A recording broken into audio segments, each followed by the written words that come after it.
Ladies and gentlemen, this is the main event of the evening. Señoras y señores, live! It's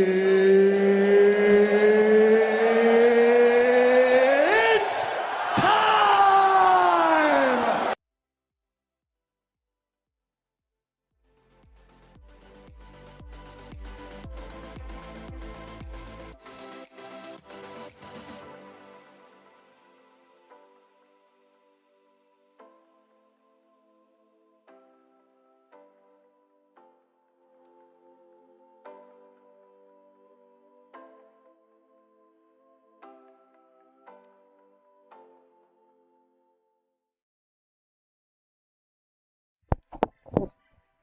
Welcome in, ladies and gentlemen, boys and girls. I hope you're enjoying your evening. We're live in the Action Lab, your premier sports entertainment talk show on the internet, and we are here hanging out with you for the Chargers and the Steelers for Sunday Night Football live in the lab. So we will be chilling with you guys all evening long. We got great play by Pierre. Doc, we got Rec. Scotty will be in here soon, so it's a full house tonight. We will be rocking and rolling with you guys as we get through this game. All right. Hey, Thank you, chairman of the board, for the raid and the tail. That was the tailgate. I hope you guys were tailgating hard over there in chairman's channel. Make sure you guys go give chairman of the board a follow, because he is always hanging out with us, chilling here on a Sunday, tailgating, having a good time with us. So welcome in all of you guys over there in... And Herbert gets sacked. That's Alex Highsmith that finishes it off. Highsmith with the sack. So welcome in, guys. Great to have you guys. The real star is here, Doc. See? What up? Doc shows up once and he's already getting all the love. You know what I'm saying? What's up? We're here solving the conspiracies. What conspiracies were you talking over there tonight, Chairman? What were you chatting about over there? Always good conspiracies. Punt here for the Chargers. Chargers up 12-3 in what has been just what? Well, I mean, we've been firing, locked and loaded with the scoring in this one, haven't we? Yeah. Yeah. Reed, as always, Charlie Kirk. Okay. There we go. But I'll always tell us straight. This game is the shits. So far this Honestly, game, this whole week has been the shits. it's been a weird week in the NFL. Like, there were some games this week that like started out kind of slow, and all of a sudden you look at the final scores. Like, yeah, I stepped away for a little bit, came back, and we had a bunch of mid 40s in like some of the ass teams around the NFL putting up 40 points, and I mean, it's more than my ass team can put up. So, you know, I guess there's that. So, but yeah, your ass team's record is it's 8-2. 8-2. 22 games at the same time. Yeah, it's weird. Like, a lot of teams got in the 40s, but yeah, it's an 8-2. it is an inflated 8-2. What? Hi, Riley. What's up, Riley? what up, Riley? Hey, 8-2 is 8-2. Just saying.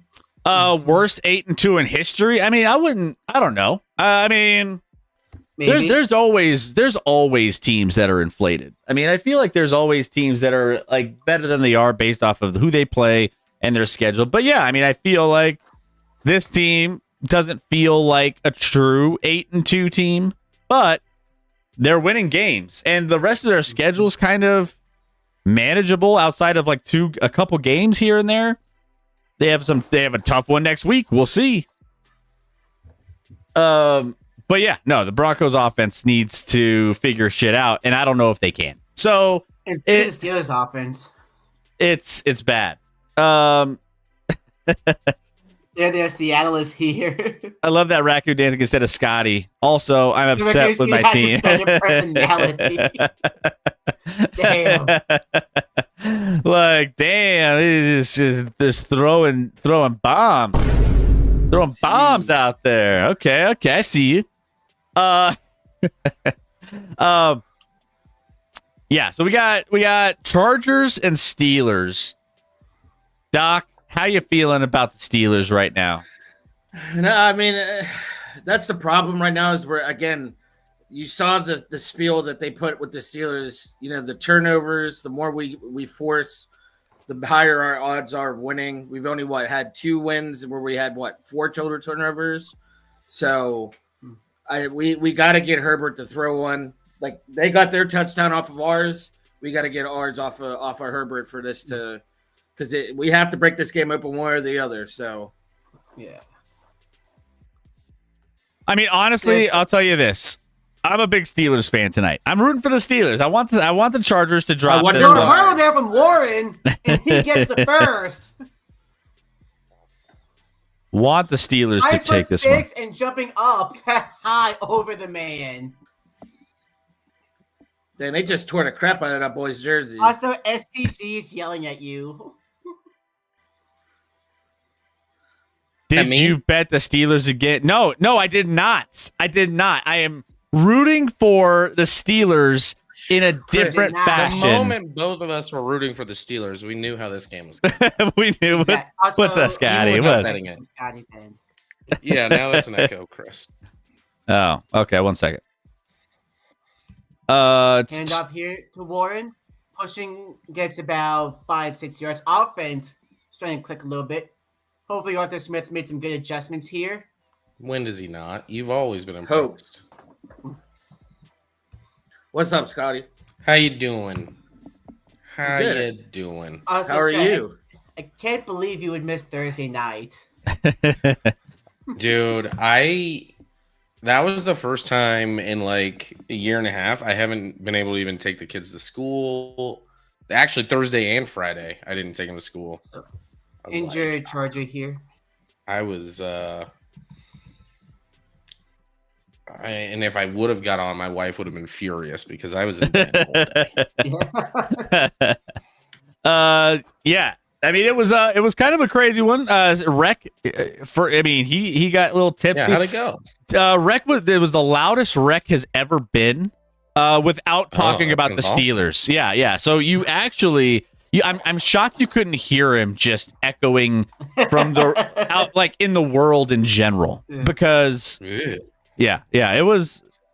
Yeah, I mean, I'll say like for the most part, I feel like my mentality is the exact same with 4 shots of alcohol So as it is normally. It was and- just like my body was struggling. But it just took Physically, my it to body like was struggling. the next level, which is never good. Yeah, Rec But, broke uh, my. We don't need an additional level of rec. We yeah, If yeah, anything, we do. how do we take a level away? we That's owe the neat part. You don't. we owe STG new speakers because the ones you blew out with your voice, Rec. Scotty, Also- I think the only way that he just turns down is this word called chloroform. I think that's the only one. Got it. But I don't know how to do that digitally, but Oh, yeah. Digital chloroform. Rec's choice of alcohol was very questionable. It was Oh. Let's just say, Scotty, I met the parameters and then some. what did you drink? 99. That's So the name of the he got- alcohol. he got 4 shooters. Wait, what? Oh, so shoot! I was like, wait, 99 is only in shooters. 99, like 99 bananas. Like 99 watermelon, 99 was, orange. Yeah, it was peppermint, apple, watermelon, and orange. Oh my gosh! And Rick, do you hate yourself? I mean, that's what I 90 said. why Like, do you I- hate yourself that much? I didn't want to be like wasteful. I didn't want to buy like a big bottle and drink. That's Early fine, but that doesn't mean you have to get. Well, maybe you just didn't know, but that is Rec doesn't know. He Rick, doesn't know. that is bottom barrel Yeah, right exactly. there. I don't know. I just You saw, were- hey, you saw something like, hey, these shooters are each $1. I'll just Yeah. buy these. He bought the dollar shooters. I it's was just like, like, oh, hey, I can drink these. There won't be any waste. No, And then I you won't be saw. throwing away shitload of Rick, alcohol. We'll be Rick, good. let's be honest. You saw the price tag. he said, You saw the price tag. They It was were actually cheap. not the price tag. Really. Yeah, because Chris said he was going to cover me, so I didn't care too much about the price. yeah. I cared somewhat, but not too much. Well, and he made it cheap for me. So, like, I guess I didn't have to pull a lot Yeah, out of our if Action he's Lab gonna- funds. You know what I'm Yeah. saying? If we're covering you, Like, like, you should go big. You should get like something. Yeah. get something. Even get one you're not gonna finish. I don't even care. The very Uh, first thing that I was looking at, first thing I was considering was this cucumber jalapeno vodka.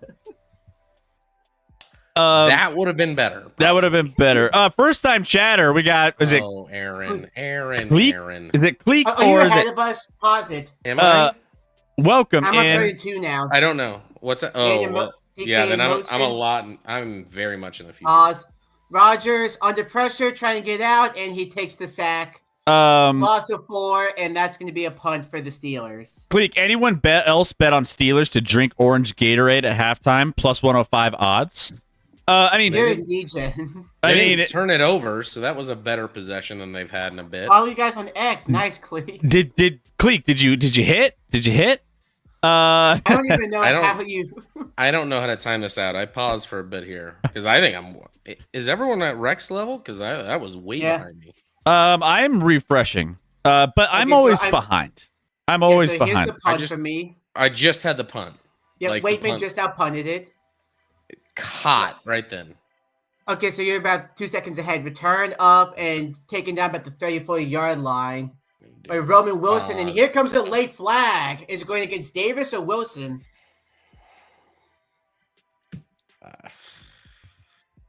I don't think Roman did anything like too unnecessary. He didn't do who was the guy that got ejected for Washington today? Oh yeah, Deron Payne, who just Yeah, freaking Payne. slapped the shit out of Amon Ra. That's- yeah, What which did is, he do? hey, I guess. I mean, that flag was in early on that. Oh, so Cleek. it wasn't Lock in the correlated with back. that at all. Yeah. I was like, that flag was out before their interaction really took place. how we doing, Cleek? Thank you for the follow. Appreciate that love. How you doing? Who's your No team and where bingo you from? today? Like to get to know you a little bit. No bingo today. We didn't have didn't get the bingo going today, but we'll get it going next week. Don't worry. Yeah, who's your team and where you're from? They never showed it on Kashi. You can bet on Gatorade colors. How? I mean, That sounds sketchy. if you're betting on Gatorade colors, there, Cleek. Hey, power to you, man. Power to Did you. they have a bet that somebody's undershirt would get ripped like his was?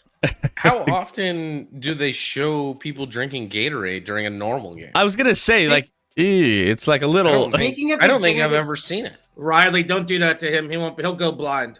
You can't do Yes, that I to will him. go blind. We can't do that to him. Oh my gosh. Speaking of Everclear, Yeah, you I told, Not I the, did oh my go god. golfing like a week ago. yeah, you told and- us that. The Oh, guy with the you're big right. 'Cause that flags. was. Oh my gosh! I almost, guys, that dude is insane. I forgot that. Yeah, we had the. I'm in Wednesday Kentucky, races. no team. I'm a fan of all. I mean, you could root for the Bengals because you have their airport. Yeah. Well, Every kind they of have fly into Kentucky Kentucky. to go to Cincinnati. You know. And also, speaking of degenerative gambling, did you see what happened in baseball? was there another scandal? There's another scandal, wasn't there, for betting? Oh, It's not another schedule. couple scandal. Guardian pitchers, I think. Yeah, it was. Yeah, I know we brought it up before, but LL Ortiz and Emmanuel Clase have officially been indicted for their charges. Yep, former Ortiz pirate. is in custody. Clase is not. Another. That he's on the I run. I saw it on X or whatever, and then they were showing like pitches of that's like proof of like these were nowhere near the zone. They're clearly trying to manipulate the game. And I'm like, then let's investigate every Rockies pitcher because that's a normal fucking pitch. Why is the Rockies catching straight? That's wild. That's- So Scott, It's a normal pitch. I don't That's- even know it's what's not wrong cool. with it. Hang Like, on, you should Scotty. use the Rockies as a baseline and go off everybody else. Hang on, Seriously. Scotty, let me explain it to you. It's not just like any pitch. It's like people are specifically betting on the very first pitch of each at bat. Mm. And the bet is that it's going to be a ball, which is why it's Class A on the every first pitch just spikes it. I would bet that with the Rockies bullpen Oh, I pitcher had something in every my time, hand. except Oh. I bet the odds are like minus 800 on ball. But yeah, there was one where again he spiked it, but Dodgers player still swung at it, and the police report says that apparently after the guy swung at it, a guy sent a text to Klaus's phone of a guy hanging himself Mm. with Bruh. toilet paper. Cool. This is just Play fake here, anyways. Over the middle, open there. Latin McConkey. wide open. Gets closing in on midfield here. What was he get to the 41? How- 18-yard How do pass there. parents, you have a baby boy, you look at him, you're like, you know what? I'm He's a gonna good, name you he's a Lad. good lad. Du-du-du-du-du-du. Well, let me see if that's his real name or if that's like a nickname. I think that's his real name. I And he, think well, so- I actually, think he's so, too. but he's a junior, so there must have been someone before him named Lad. Mhm. Cleek. And, Wow. big hole there. What Yeah, was the big defense hole doing? there. Cleek, if you guys follow club promoters, the Bills were out super late last night in Miami Beach, especially for a 1 p.m. start. Ooh. so And we have a Steeler hurt. you got well, I mean, they played like ass today. And Listen, they were celebrating their Super Bowl. They win were from celebrating the last Super season, Bowl. Rex. Oh, that's Joey. Let's Joey Porter down. it is Miami Beach. Yeah. JPJ? Yeah, Joey Porter's hurt. That's not good. So And all of it, just like that, we have no good cornerbacks. We got Porter out, we got Slay out, we got Jalen Ramsey playing safety. which I- means we got. I think he might have broke I think it's his left arm Yep. based off that replay. Yep, it is. Mm. Yep, he's holding it. Immediately grabbed it. Yeah, well, there goes. He's There goes throwing Eddie. his helmet, so that's not Yeah. typically a good sign. Did he break his wrist or something? Like trying to I mean, he's not trying to brace for the fall, and it kind of went a bad Yeah, that's always direction the on him. worst when you brace and it ends up doing more damage. Yeah. All right. Well, Yeah. Steelers Honestly, if I was defense. Stop looking bracing. Just let that head hit. You Yeah. know. Yeah, You honestly, got if I that was- going. If I was coaching an NFL team, like I would teach them to. I try to teach them to tuck instead of put their hand down.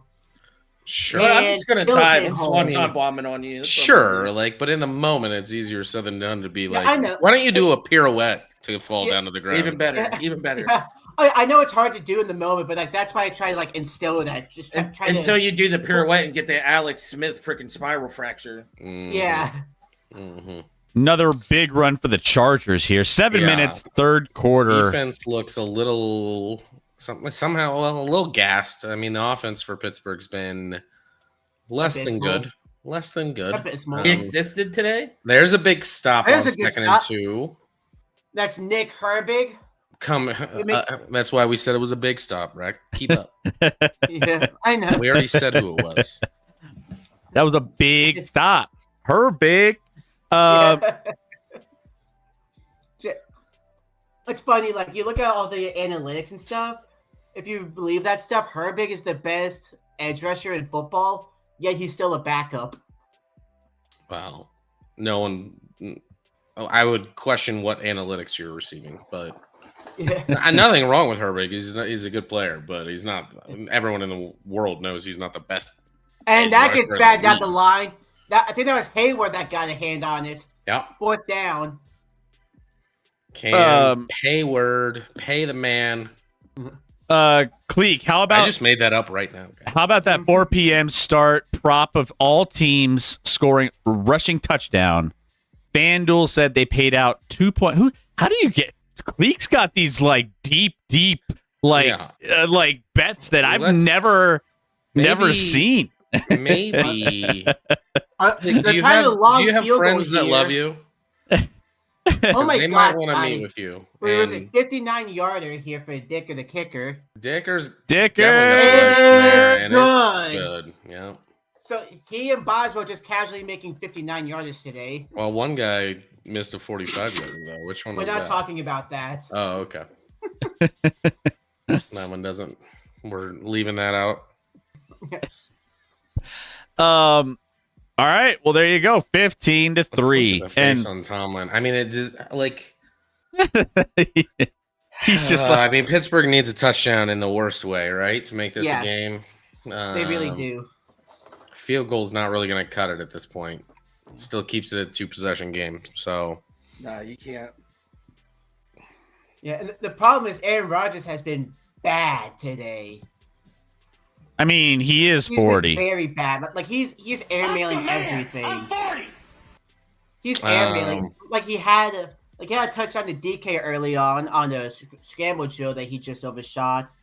There's one he badly overshot for a pick, which led to LA's only touchdown. do you think he just watched Bo Nix the other night and he's inspired? Hold my beer. He's like, hold my beer. Yeah. You know what I'm saying? He was like, I see- just wanted to take a shot at Bo Nix, to be But honest. it was a good thing I But had it- alcohol for that game because I that mean- sucked. at least Bo Nix put up a touchdown so far this week. We still need one from Aaron Rodgers.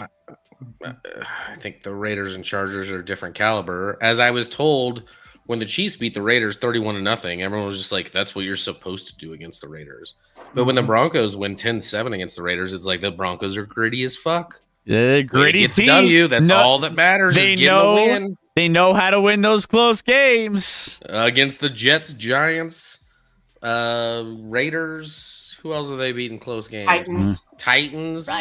Was a one-score game. That's right. That's right. We're impressive learning. stuff. We're learning how to Impressive. win those close ones. You know, Yeah, it yeah. builds character. It builds. Yeah. Hey, 7-0 Also, in games against teams with 3 or less wins. I feels heard since y'all have good. YouTube TV, I heard that y'all are getting $20 now. I don't want $20. It's a I just want ESPN. It's a slap Right. in the face. Give us I just know. give us damn ESPN back. Stop being greedy. It's ridiculous. Stop being greedy. I couldn't watch the Zags game the other night. I couldn't watch. I mean, some of the college basketball is starting up right now, and I can't even watch some of those college basketball games early in the season. I mean, if you want, since we can't do that on playback, I could send you some of the. Can help you sail along the 7 streams. We know. Like Rec, listen, I know how to find it, but like, I don't want to have to do that. I am paying for the right to watch these games already. Yeah. I get if you're not and you're just pirating it off an illegal site. Whatever, do your thing. But I'm paying for it, and you're like, actually, you don't have it anymore. Yeah. But here's $20. What the fuck am I gonna do with $20? It's not even a tank of gas. Hey, Scotty, question for you. If you Yeah. make that, so basically what it is anybody that makes under 100K, you're supposed to get $2,000. So do what you want with that. Mm-hmm. Anyone that And now makes you get $2,000 and now you get $2,020. anyone that makes Like, under how okay, much, Doc? How much is it? 100K, 100K. Well, then I'm not gonna see shit. And I make zero. But I'm not gonna see anywhere. I'm not gonna get any money, Doc. But thanks for bringing that up now. Yeah. Well, Yeah. Guess Hey, what? I'm not- rewind that back. Rewind that. Cut the Yeah. cut the tape. I'm not. I can't even finagle numbers to get anywhere near that. Unfortunately, You know? well, or fortunately, depending on how you look at it. That's fine. I hope everyone gets 2,000. Is that's the tariff return? Is that Tariff, what- Yeah, Yeah. that's what. According to him, he said anybody that makes under $100,000, you'll get a $2,000. That was an awkward looking play fake. What? Did one run the wrong? Did one run the wrong way or something? We saw That's so hard to say for some reason. it wasn't Trump at the he was at the Washington Commanders game. What, right? Yep. Wasn't he? It And the was. command Is just played that like he would. is that why? So I don't know because I saw a clip on X. Is that why? So Amon Ra scored a touchdown. Yeah, he did the He Trump did dance. the That's Trump probably He did the why. Trump And dance. then Yep. moments after he got punched and the guy Kinlaw got ejected. Is that why he got punched? I don't. Was it we over the Trump dance? don't know if he was talking shit to other players or if it was because of the Trump dance. We don't know. Yes. Hmm. A But- little pitch out here. It was kind of a coincidence that it happened right after he did the Three- dance. First president in 50 years to go to a regular season game. I would be shocked if that's true. That can't be true. Like I remember like Obama was a big Bears fan. well, and I remember Bush like after 9/11, he was going to some regular season games like to like, you know, Build just for morale, you know. inspiration, morale for the country. He was going to like a Jets or Giants game for sure. Nicholas ARSB was talking. Luckily, Branch wasn't sitting out there after Payne. Third down and 8 here, but first a timeout.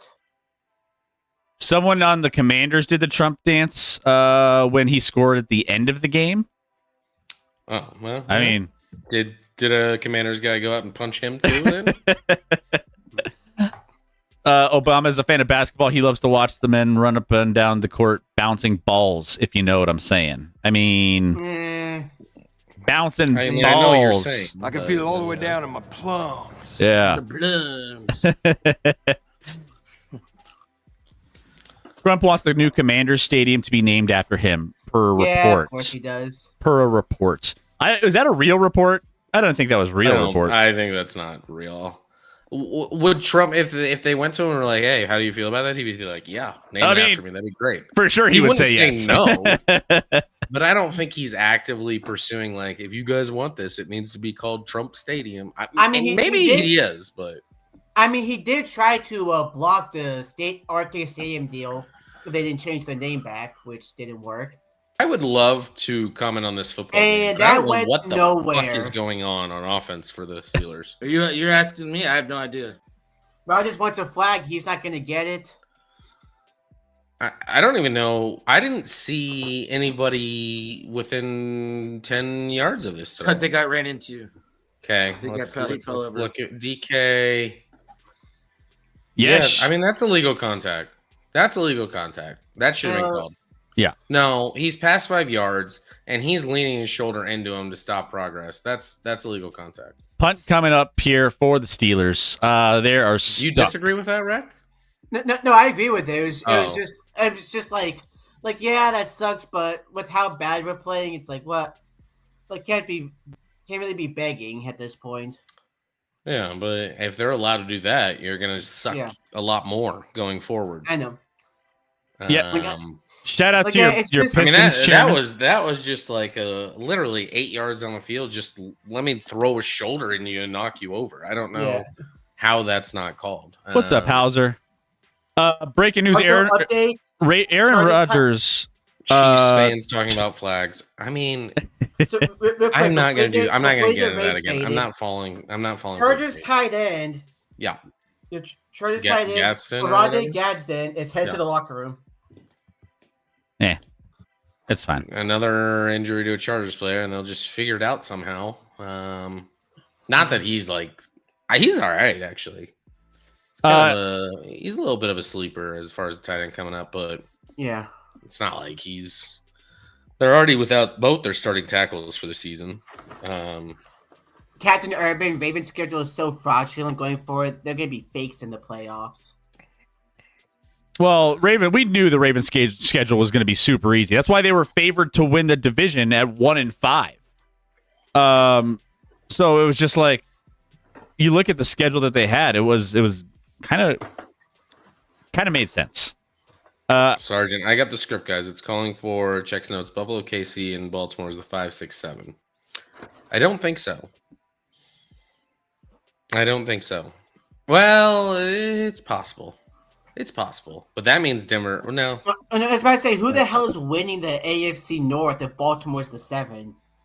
Sure ain't Pittsburgh. Well, then it's Pittsburgh.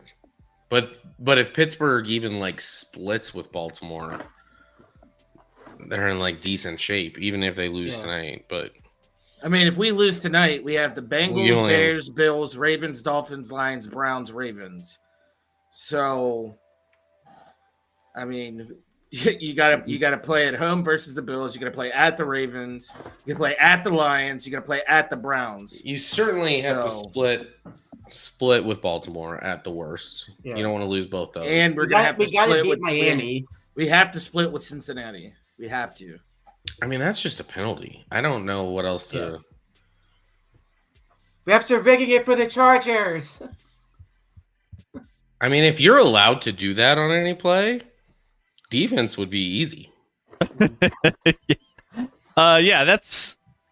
Take that the should have been podcast called. Handoff big hole again because this team doesn't actually know how to Man, play. the Chargers just keep. I mean, they could run the ball the rest of this game and be just fine. The way That's they're fine. I could go They to bed don't- early tonight. the way They they're don't even have a running back.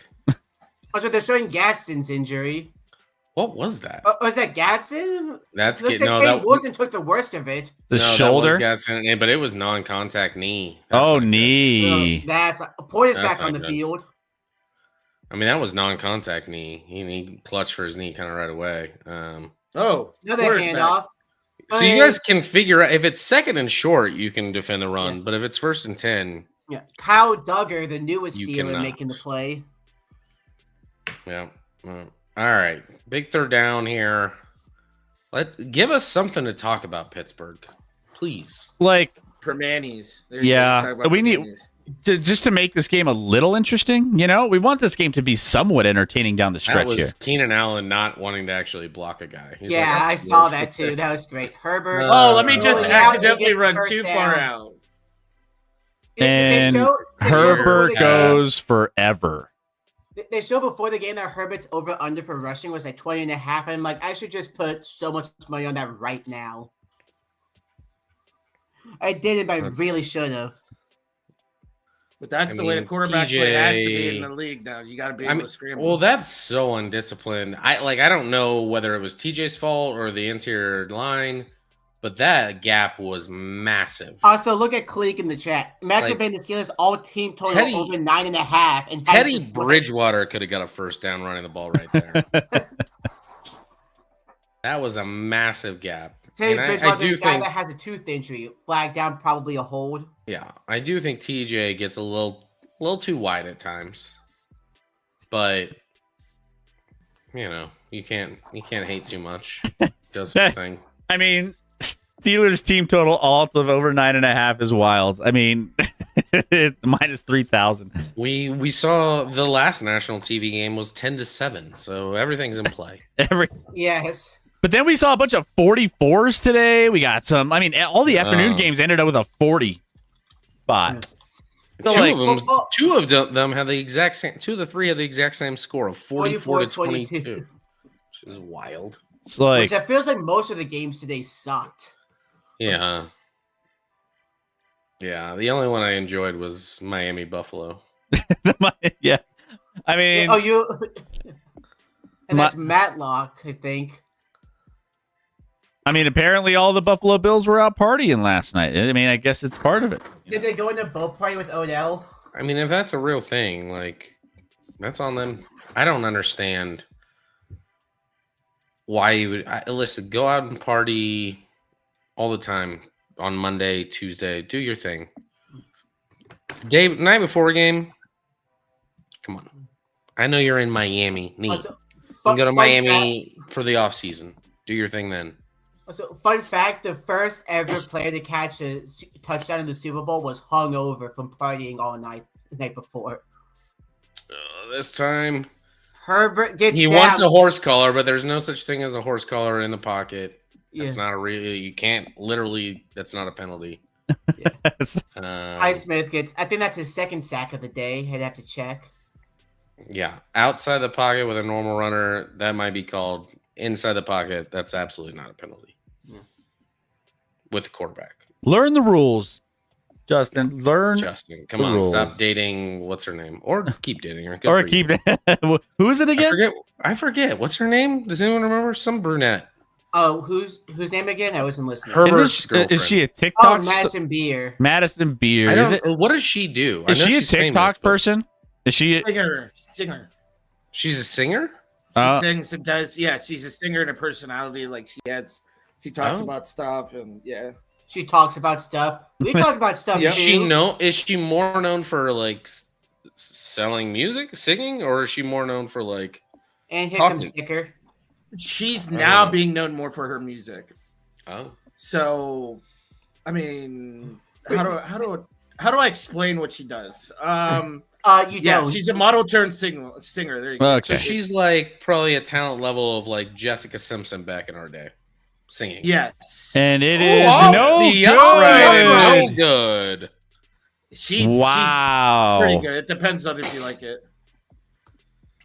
By the way, I got a stat for you, Scotty. Okay. In the second half of the past 10 seasons for the Steelers, so weeks 10 through 18. Guess how many games they've won total against a team with a winning record? You said 10 seasons. Weeks 10 through 18. 10 through 18. So that's theoretically like 9 games or 8 or 9 games, depending on when your bye week is. Yeah, like 80, 90 games. I'm going to say against a winning record. I'll say 13. 8. I'll go 8.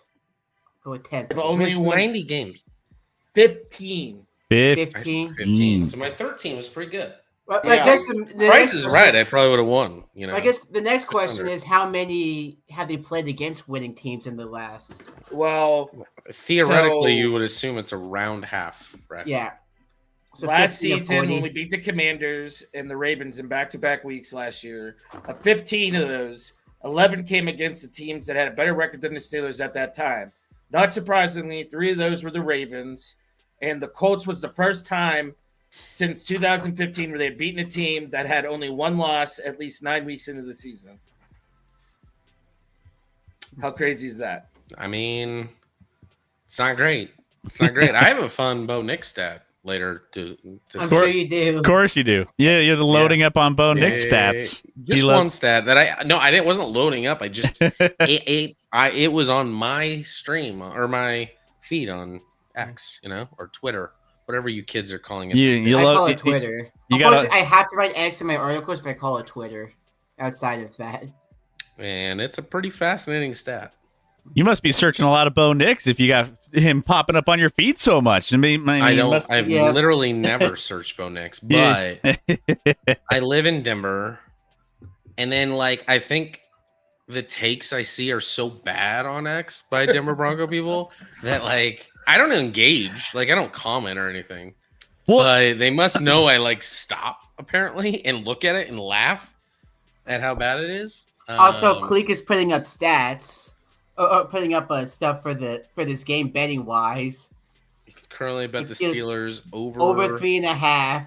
at minus 450. just the to score under. again. The Just to under score. is plus 300. Are you going to put any money on I mean, that, Chris? I mean, there's a quarter left, right? So we have Chris. For all of us, take the under. for all of us.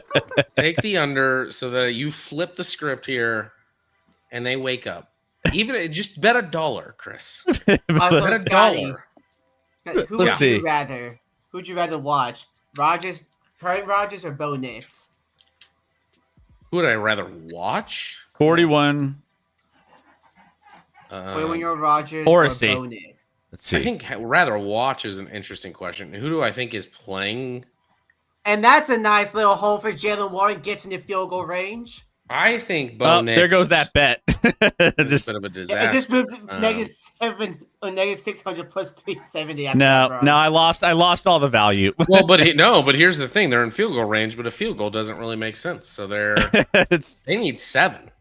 I mean, Tomlin is one of the more conservative coaches in the league. You can't. You've scored 3 points in 3 quarters. You can't just sit here and be like, "Well, if And we that's cut a it nice to little 9, to fire move. if we cut it to 9, that'll be a big difference maker moving forward." No. Hey, I'm not saying it's a good idea. I'm just saying these are things I've seen before. Well, he said it's minus 1,000. Now it's locked. So now it's locked. I would actually take the plus number right now because I think they have to go for it on 4th down. Like they can't settle for field goals at this point. Yeah, it's the end of the third quarter. So hold on. Let's see. But Let's I pull don't up- want to. I don't want to do that because I want Pittsburgh to score a touchdown. Mhm. I want Pittsburgh to win this game, obviously. Yeah, so go ahead and bet Chargers money line. Somebody, Chris, go bet Chargers money line. Just put All I $2 know is- down on it. Chargers I need money to line salute is the minus service. 1,200. Just You put bet $3 $1 down on it. You bet $1 to win. What is that? 10 cents? Not even, 8 cents? 8 cents? probably. A 9, 8 or dollar? 9 No, cents? it's 8 cents on the dot. Yeah.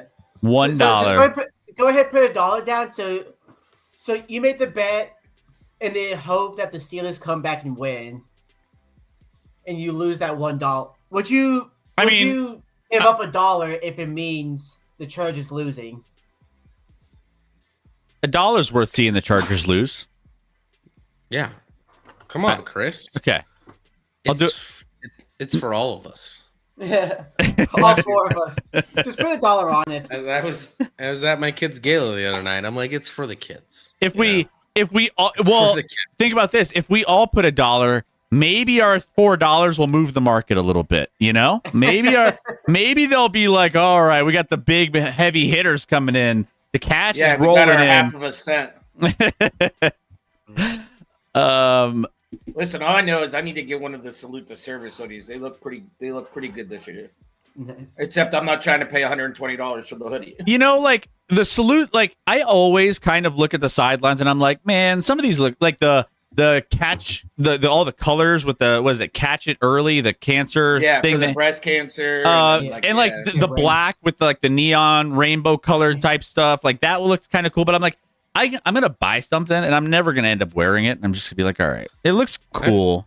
I can never do the like camo stuff because it's like people will be like, "Oh, did you serve?" And I'm like, No, it's just comfy. Leave me alone. Absolutely like- not. I'm "We're just better comfy. off here in America." I chose not to serve to help you. Yeah. Me Funny not enough- serving. At my high school, it was a tradition that on Fridays the seniors would have to wear camo pants.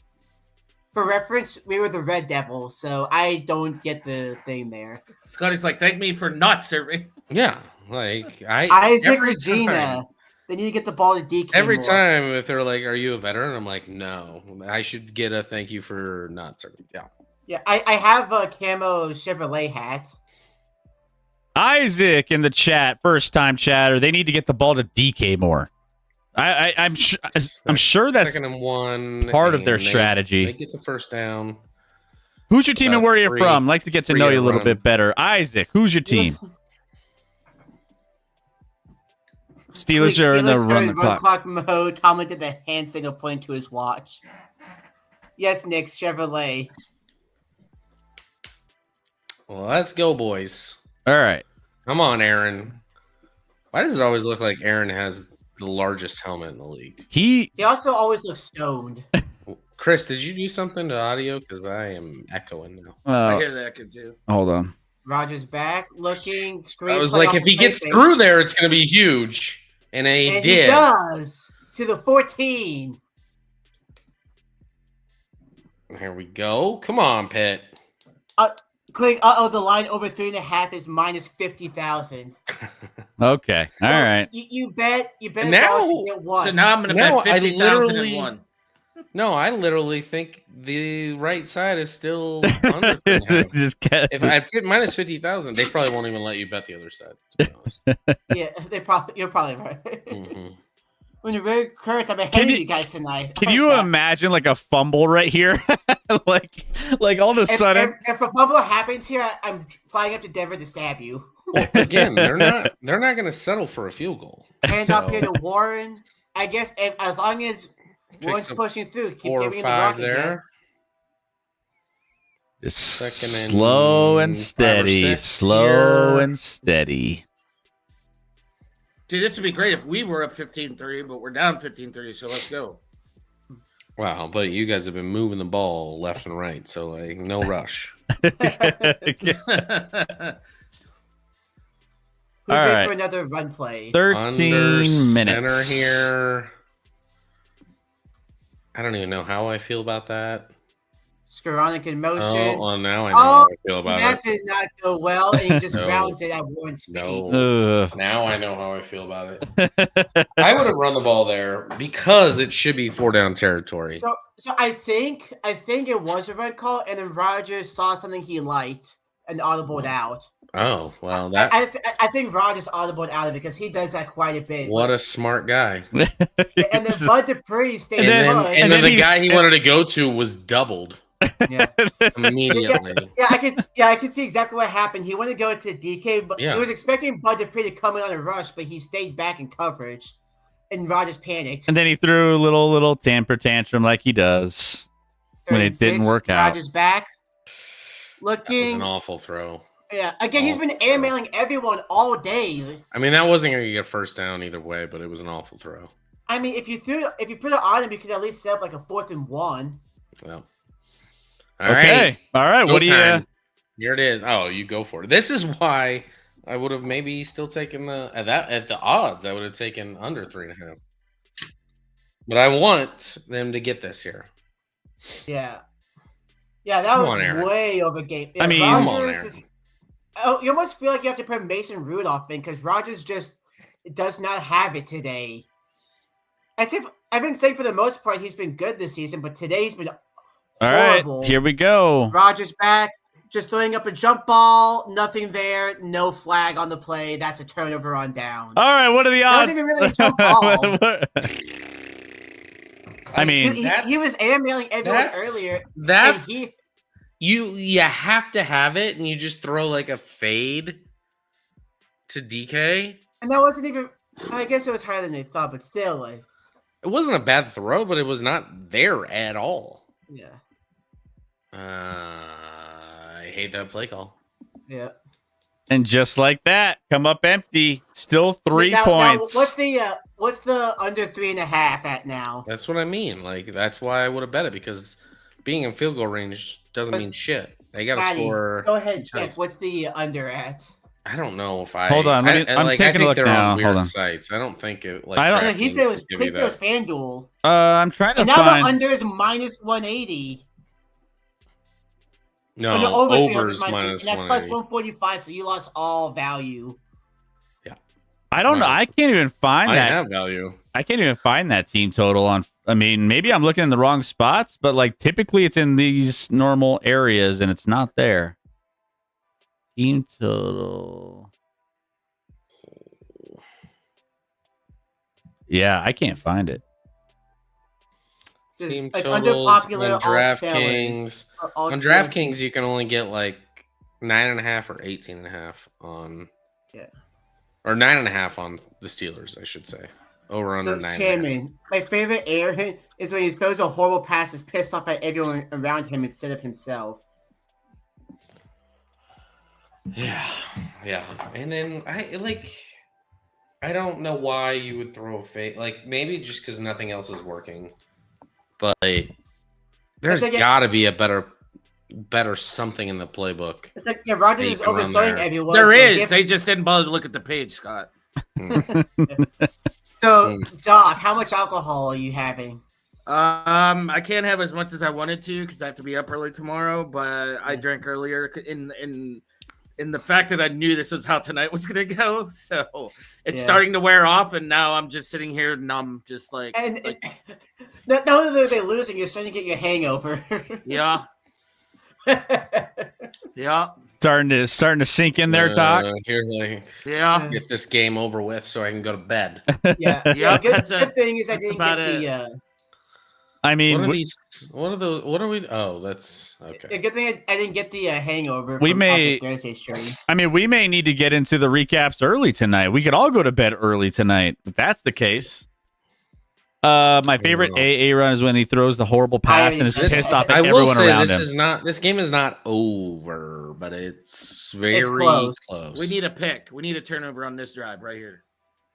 Low key, the problem is Arthur Smith. It's no. been DJ Arthur. just makes a man look Can't- bad. Makes two men can't- look bad. Can't tackle.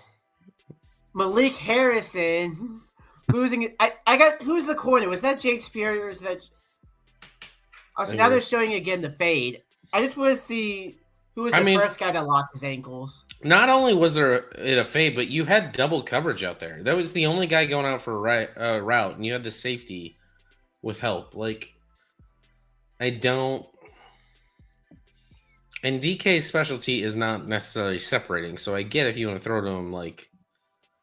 But man, that had no chance. Yeah, or they should have gone like back shoulder, handoff. Still up, gets a gain of 4. I mean, I Charger- swear, like it feels like this defense just.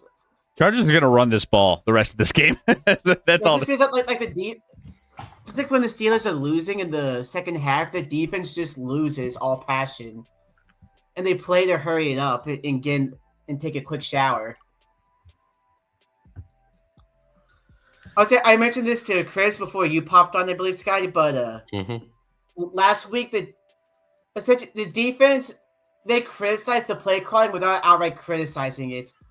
Last week they were talking about, oh yeah, it was so much better this week. We need that more often. We're just talking about like how previous weeks it wasn't, all that good. That's all right. Yeah, I don't love players putting that out there. I'd rather keep it within. But Yeah. I mean, that is the thing that's been going on for a couple years. so that's like a under the radar. Like, hey, by the way, we're taking a shot without taking a shot. We're saying how great it was today. You did a great job. Yeah.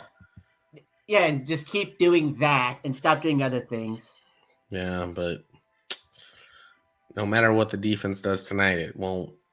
It appears it won't matter. Yeah. Big third down here. 3rd and 6. Got to get off the field. Herbert with Under a pressure dot and and ball game. he's gone. Wow. And that is Somehow he's not gone. a But that might be home worse. Like, I don't- run. No, it's not worse because theoretically holding him a field Gets goal to keeps it about just the again. 11 or 12 yard line. And now It's a McConkey 58 looks like he's. play. I mean, it looked like Echoes had good coverage. That was a wildly lucky catch and throw. Yeah. Yeah, look like Echoes. That was He even was like right there, and I don't even think Ladd was looking almost Yeah. as the ball Yeah. just kind of happened to fall into his lap. You can't even blame Brandon Echoes on that. That was just No, I mean it was a great throw. throw. Yeah. Yeah, even Ladd's looking up. He's laughing like, how the hell did that just happen? Yeah. 4 receptions. Hold him, and that is not how you hold him. Yeah. Like I said, this defense, they just lose passion when they're losing in the second half. We saw it a couple weeks ago against Green Bay. It's a lot of that's a lot of money to be losing when you're losing passion. A lot of money out there on that field that you're paying dudes. I mean, the Ravens are going to win the AFC North, right? Yeah, they are. Ravens. I mean, they're healthy now, man. The Ravens are healthy all of a I mean, sudden. they weren't impressive today, but they won. Yeah, they weren't impressive. It's just J.J. McCarthy kept throwing a picks, and Justin Jefferson fell in that one deep ball. One deep ball pick, and touchdown Chargers, and that's game. There was 2 consecutive kickoff returns where the Minnesota guy fumbled. They recovered one of them, but the one before they didn't, and that's how Baltimore, I think, took the lead in that game, if I'm not mistaken. Vidal with the that touchdown, will- and that is going to do That it. will do it. Was the Steelers defense that played the Colts? That defense was just a one-off. I mean, considering they have 21 points in the fourth quarter, I think the defense is there. We're just not getting the turnovers. They've had 2 touchdowns, and a field goal, 2 field goals, and a safety. So it's not exactly like the defense is getting lit up. Herbert barely has 213 yards. It's just one of those games where we just can't get anything going at all.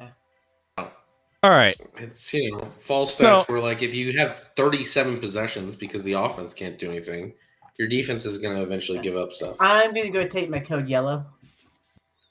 Hey, go get a shot of 99.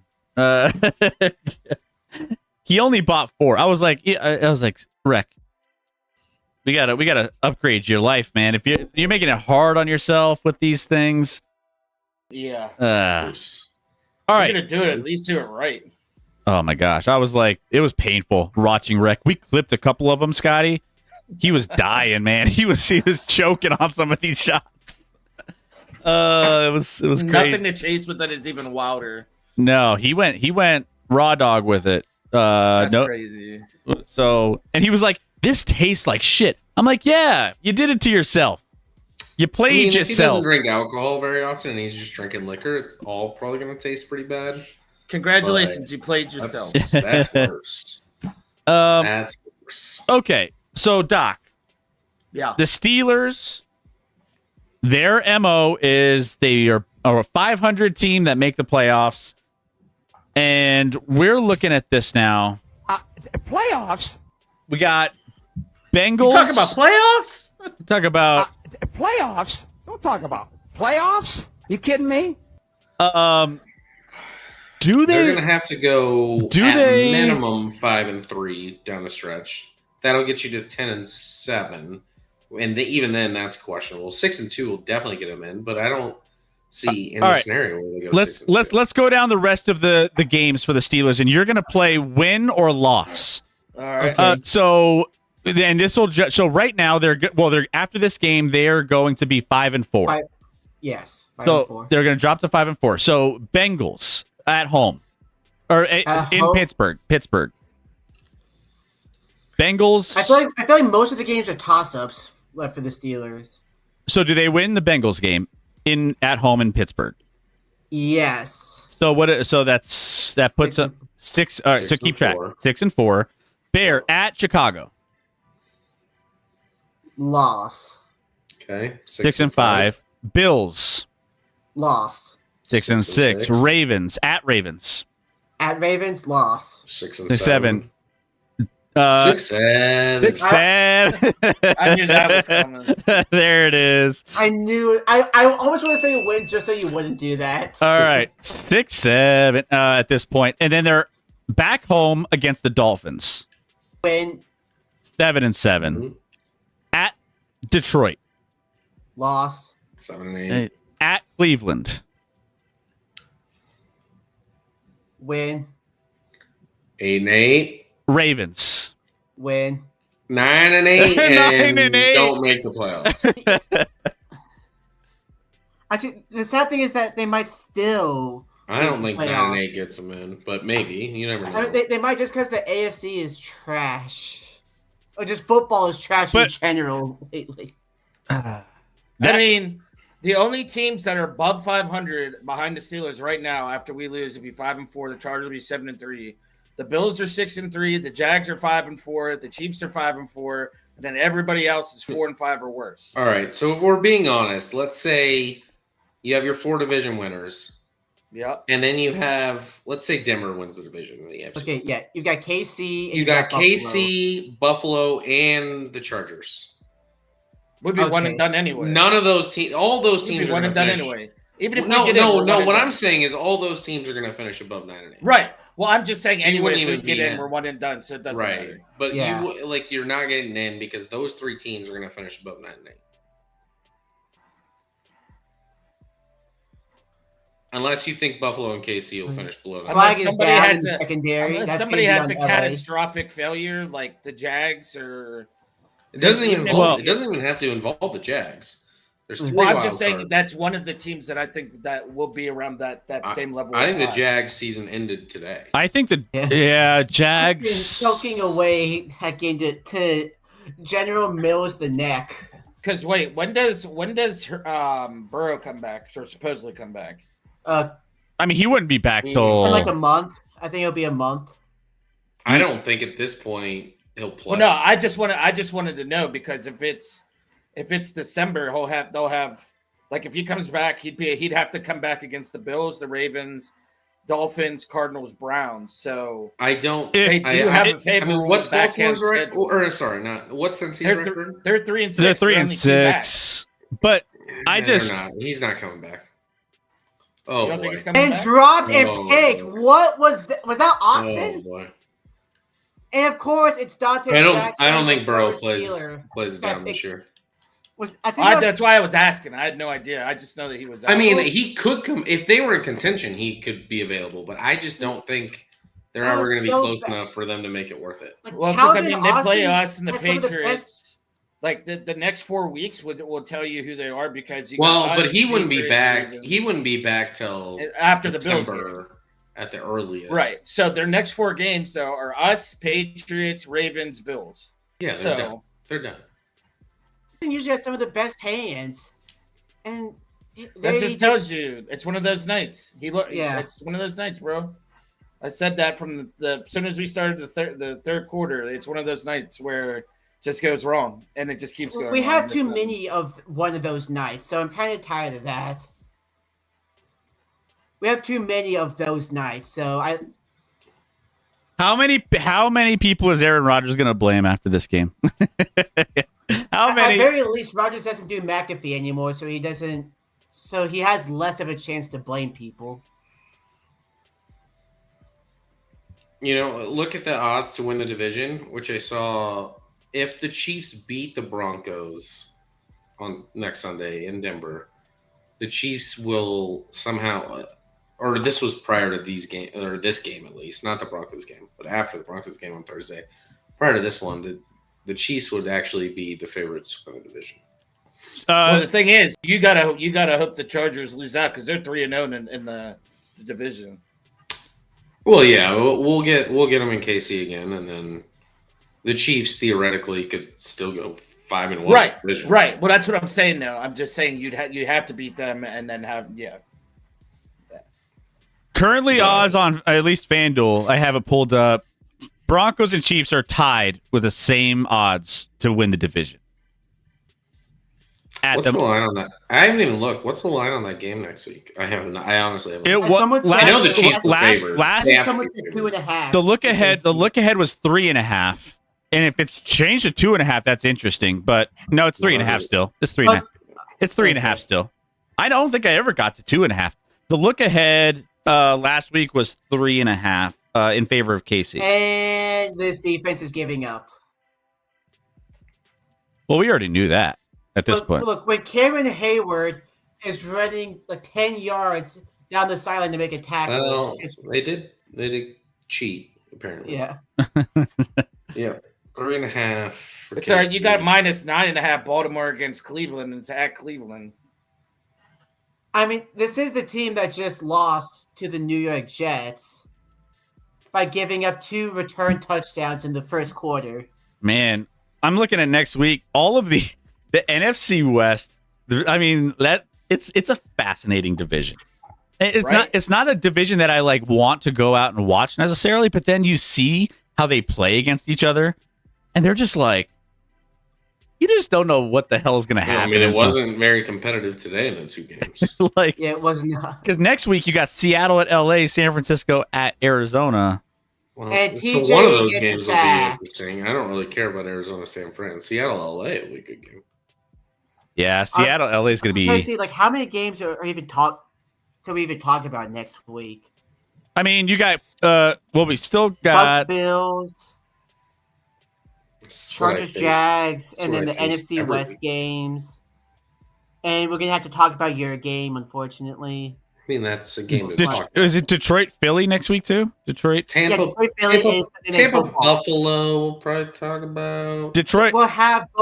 We will have Chairman and Joe Quills on next week. Yeah, Detroit, Philly for sure. Detroit, Philly. Which, by the way, Philly plays tomorrow. They got actually a big game tomorrow against Green Bay. Also, Cleek says Rodgers is being subbed out, so according to him, Mason Rudolph, the Red Zone Reindeer, is coming in. I mean, at this point, it doesn't matter. It's almost like they're protecting Rodgers from injury. Maybe it's better if he got hurt. I don't know. Just throwing that out there. But Rudolph. I'll be back. Gonna do a Code yellow yellow. real quick. 'cause Guys. I remember when Pittsburgh was up 3-0. That was fun. Yeah.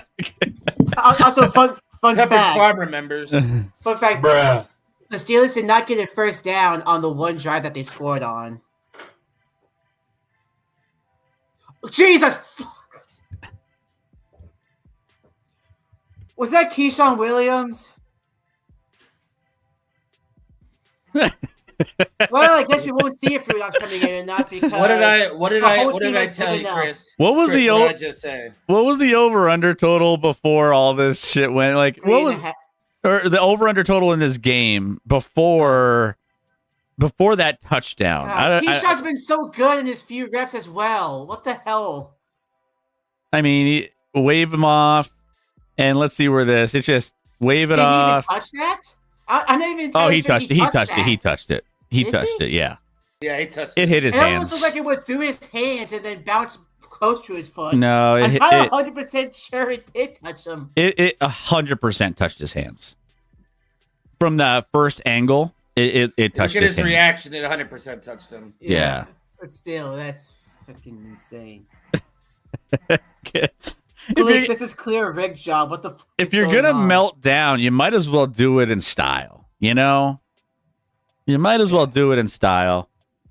Okay, Well, at very least, I'll be making good money this week.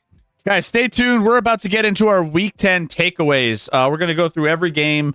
We'll see how long we stay on some games because again, last week and this week, kind of some weird games that we don't really need to spend a ton of time. We know what it is. It is what it is.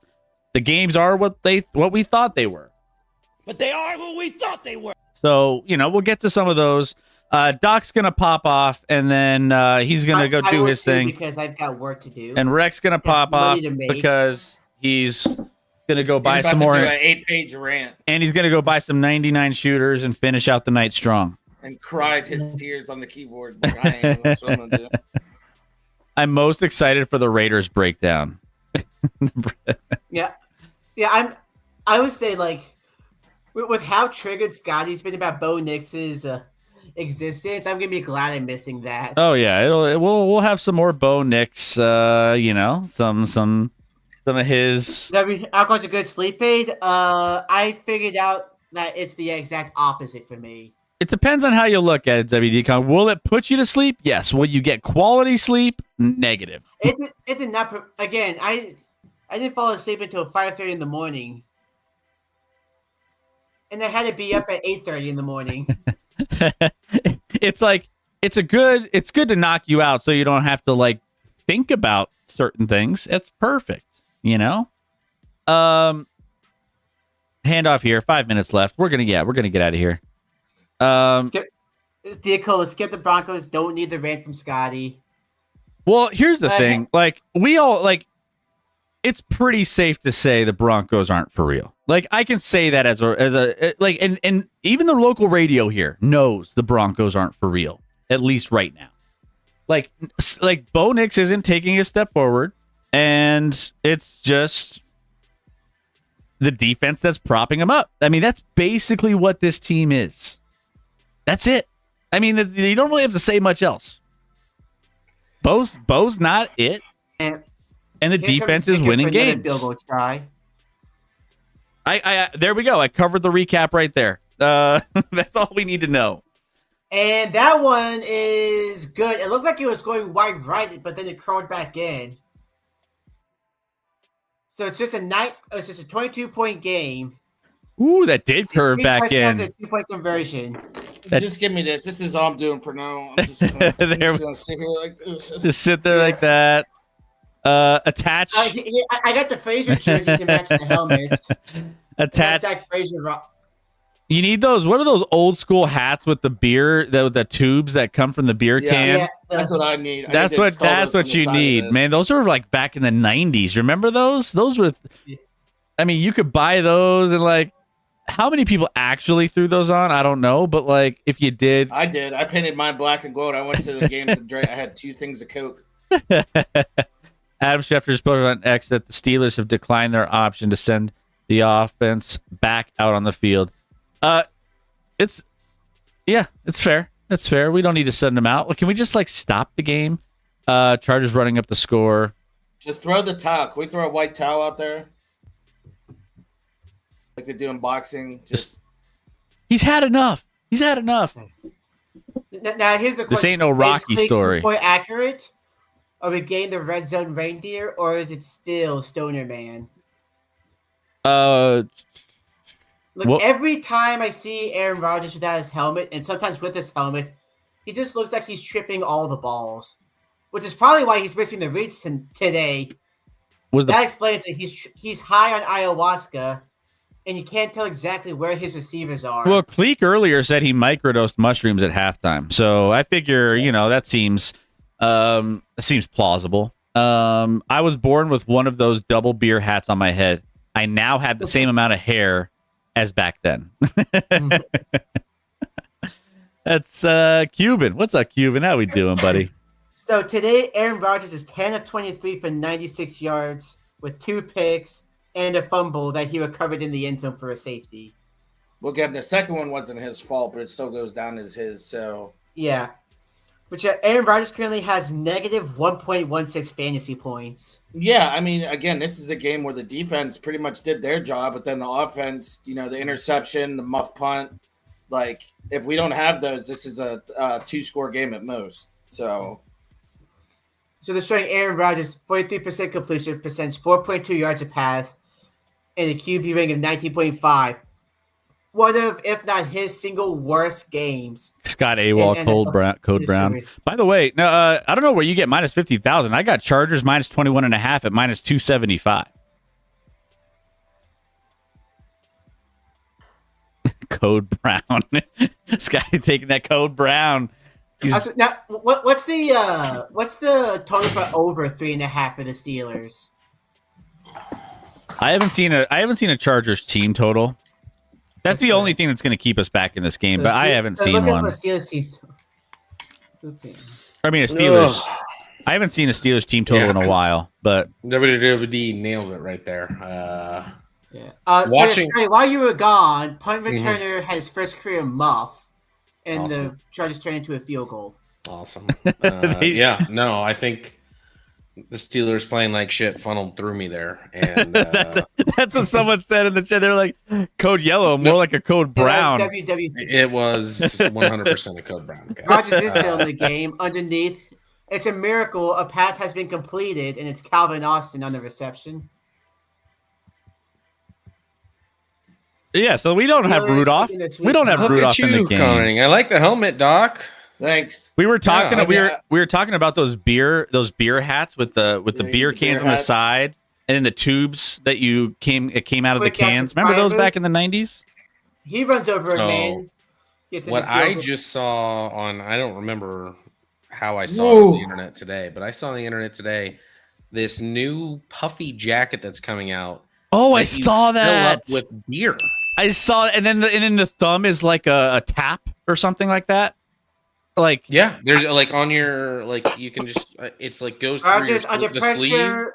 The end of the grounds sleeve it. has a tap, and you just I think that's hit the little intentional tap grounding. and pour it into your cup. can you imagine taking that to a game and like putting like a jacket over that, and then like they end up having, they're like, all right, you're good, and then you get flagged and you have to go over to the people that feel you down, and you're just like a walking waterbed, you know, with like just all that beer in your jacket. Well, and here's the thing: it's a clear jacket, so No grounding. like You need a trench least coat the or one I something saw. over it, right? the one I saw, it's a clear jacket, so you can see the beer clearly. I was like, oh, that'd be a fun white elephant gift. It's not. It's not available yet. It's They're like just trying to show mercy on the Steelers by you want to not get calling early, back there. early in on it. Yeah. Or can you Look at imagine Rex like still commenting on this 25-3? Yeah, game. I don't know what like- to do, Rex. Rec, we're moving I on don't to wanna beer talk about jackets. this We're talking anymore. about beer jackets. Like, I don't like wanna talk about this game accidentally. anymore. Sideline. Can you Caught by Austin. can you imagine They're Not out of by Austin. bounds. accidentally like walking into something sharp and puncturing that thing? Like you're just leaking all around like the entire stadium, you know, trying to get to where you need to get. Yeah, but fun time for one. I mean, fun story for people to just see it and be like, "Oh my gosh, that's." If you're in like Also- college, that's the coolest thing ever. This face you have right here, that should be your new profile picture for everything. I purposely go in looking like I'm smuggling something just to get felt up. Hey, getting spicy there, Cuban. Spicy. He also said Alright, Scotty just Gross. glazed the inside of that bowl with sour water. I mean, What does that mean? that What does means whatever you did in that Hey! bathroom, They made a catch. you glazed that toilet up just right. I don't know. Someone explain it better than Chris did. I've got a better idea. No. I mean, it's pretty self-explanatory. Clearly, it's still a 3-score game. Yeah, I wouldn't feel good if it was a 3-point game right now. I wouldn't feel From good the if it was Steelers. tied. Rogers throws, caught, Gainwell, had to jump up and get it. If Rodgers wins, for they a should give him the solid MVP. 2-yard game. By the Maybe way, two. we have a new MVP leader from what I saw on ESPN Update. Is it Drake? Which, speaking of glazing, goodness A gracious. new MVP leader in the NFL, Scotty. Travion Henderson has like 2 touchdowns of like 60+ yards, and all of a sudden Drake May is MVP. Drake May is currently tied. Fucking wild. Drake May is People plus. are so dumb. People are so my- dumb. Scotty, once again, we have Scotty upset that the whole world is not glazing his quarterback. It has nothing to do with my quarterback. I don't care if it's my quarterback. Drake May being the MVP of the league would be an abomination. Steelers ain't winning jack squat. They got That no would be an timeouts. absolute abomination. Drake May is plus 300 as the Rogers favorite. goes, caught, Touchdown. Roman Wilson. 2 Sunday night streams, 2 garbage time TDs for Roman Wilson. I don't know if is it Cleek? Is that how we say it? I don't Cleek. know Yeah. if you're being serious. Do you actually think you have a chance? Because I promise you do not. I think Cleek is the Okay, mostly. no, he's got a chance to hit his bet because he has the Oh, Steelers team total 10. they might go for 2 here. They might Yeah, go I think for so. 2. All I I know mean, is I think they are going to go for 2. Oh, All I they're know not. is- Over Over 9.5. Nope, they're going for the extra point. Not good, hold They- good, kick is good. They did You get did it. it. Hey, Cleek. let's go, Cleek. I think almost every other coach in the league would have gone for 2 right there, to be honest. Yeah, they would, but again, Tomlin Well, is super conservative. what's the point? I had every team this week You in want to a know parlay over if it's 9.5. me, I want to know as soon as possible how many points I need, especially at this point of the game. No If I miss a timeouts. 2-point Like I guarantee, if he conversion- had 3 timeouts, he would have done it. I guarantee you. Well, I don't Cleek- just know. fucking do it anyway. Cleek, you had to sweat. You had That's why to we're sitting sweat here, Scotty. Steelers on Sunday Night Football. Sweat Also, a Cleek- 10. Wait, Cleek, why are you worrying about this? If you had every team in the parlay, because the Oh, no. Panthers only got 7. Oh yeah. You already lost that. Yeah. And then Raiders only You already got. lost that. Yeah, Raiders and Panthers each scored. There was almost like you almost lost that on Thursday with both teams. But you definitely lost it with one. Also, Diacola, if you don't want to hear Sky's rant, just join me in the Action Lab Discord. Um, What Talk rant? to you about writing stories, so you don't have to listen to his rants. in a 3-score Rant about what? game, you see sometimes the butt spray paints. If you will. listen, there's so much denial in Denver about I- Bo. I- And there's some not- people that are And honest here comes about the it. onside kick. There's a lot of people in denial about it. I mean, I was listening to the radio 92.5 we at least. blasted at somebody's And head. That's what I would do if I was boss. There's a lot of people that are like, yeah, this team I mean that's like isn't. the only way you can win an onside kick anymore. Just blast it directly at somebody Just right and at hope their they don't catch head, it. chest. Yep. There was an amazing onside kick today by who was it? Oh yeah, I saw that too. It bounced, the perfect bounce. Oh, And that's that a was terrible onside. That was Patriots. Patriots, yeah. It wasn't the Patriots. The Patriots It was caught it Buccaneers. because it was Diggs. that Oh, got that's lit right. up. Yeah, Um, Buccaneers popped 100 feet up in the air. Diggs was like, "Oh shit." Yeah, no, that was one of the best onside kicks And I I've was ever like, seen. son of a, because Landon, my son has Diggs in his fantasy league. I'm like, son of a, you don't want Diggs out there just taking hits on a freaking onside kick recovery like that. But he got up. He was probably coked up or something, so he's fine. Well, it looks like the Sacramento Kings made up for some scoring for this game, 144. Do you see all the scoring in the NBA, by the way? Random thought. Teams are scoring like 130, 100. I was looking at the score boards last night for the NBA. Everyone's hitting like between 120 and 130 points on like the entire night. I was like, outside of the Nuggets, who held the Pacers to 100. Everybody's scoring a shit ton of points in the NBA this year. And the guy second down, and the Chargers are celebrating. Yeah, because Keenan Allen just has got the most receptions as a Charger in their history. Oh, that was the record. I didn't catch that Yeah, part. that was the On a record. little pop pass, he gets the record. They had to make sure he got his because he only had one reception on the night. They wanted to make sure they got his. Yeah. All right. Yeah, just Well- passed up Antonio Gates. Yeah, Let's- I mean, even the Pacers are averaging 107, and they're 1-9. Let's go ahead. Let's Just close. saying, Let's Chris. close the book on this game. Let's close the The book on game this is game. closed. Well, let's just move on The from it. Steelers suck. Everything sucks. So yeah. So Alcohol does not suck. we tease you. Alcohol sucks. They tease you they're garbage the week before. They tease you last week, and then they look like an SCG, I absolute don't dumpster defend this fire team every offensively. week. I mean, and according to Doc and Rec, this team is destined for 9 and 8, based off of their schedule At coming up. best. Is it frustrating that you know before the season exactly what your record's going No. to be? at Yeah, the end What's of the year? frustrating is the they don't do anything to change it. Yes, Is that too. the frustrating part. Yeah, exactly. Change is scary. What- Arguing the second makes enough money. Why would All you right, want to try outside and of- get great? Outside of coaching, Rec, because I know that would be your first option. And Doc, I want you to answer this too. But like, Sure. what's the best way to change this team? Obviously, quarterback. I mean, but Yeah, like, well, what were I'm their gonna have- options? What were I'm their gonna options, have you know? I'm gonna have a hot take. So Rec, you go ahead and take this because he's gonna his Actually, jaw. no, goes you on do your after hot mine. take because I got lots of options. My biggest thing was at the beginning of this year, you had suitors. You should have traded TJ Watt for picks. You should have done something to the value of that sort and go that route. Instead, now we have one of the highest paid defenses in the league, but they're also some of the oldest people in the league. Mhm. And clearly it's not working. Clearly offense isn't working. Clearly you need a new line. Clearly you need wide receivers. Clearly the 3 tight end sets aren't working. So like that's my point is like year in, year out, it's the same thing. We need the same thing. We go out and we do this or we do that. Like we go out and get DK. I'm like, cool. We might do something. Then we need to shore up the line. We need a running back because here's the thing. Gainwell and Homeboy are the same person where they're good as a third down back, a scat back, a dump it and let them do their thing, but they're not a power back. We can't power run the football. You can't do anything on that end. Your line isn't as good as we think it is. Your quarterback play clearly tonight shows how flawed we are on offense, and it puts your defense in a bad position, which I thought First they did down, pretty game damn over. good. Which I thought they did pretty damn good of only giving up 25 when the Chargers had the ball on our side of the field. What, for 3 or 4 of those possessions, you only give up 17 or 20 points or something like that? Like, I still think it was pretty good, but I do think that they should have done something instead of paying TJ. They should have traded him because you would have got at least a second and third and some other picks.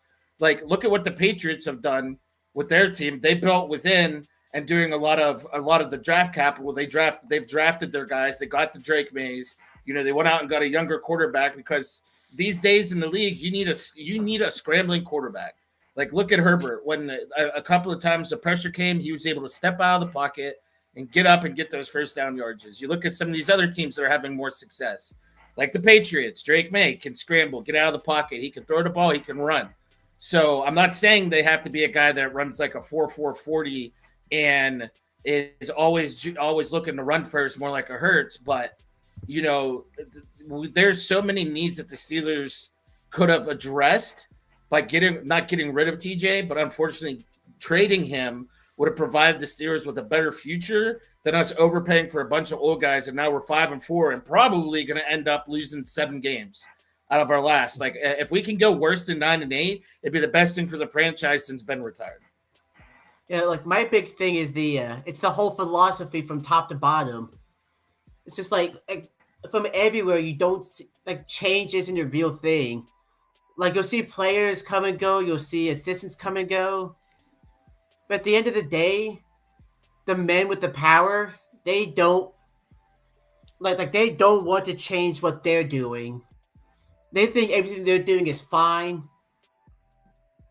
But every week, you'll hear team talk about we gotta stop the run, we gotta stop the run, we gotta stop the run.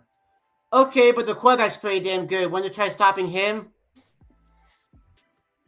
It's just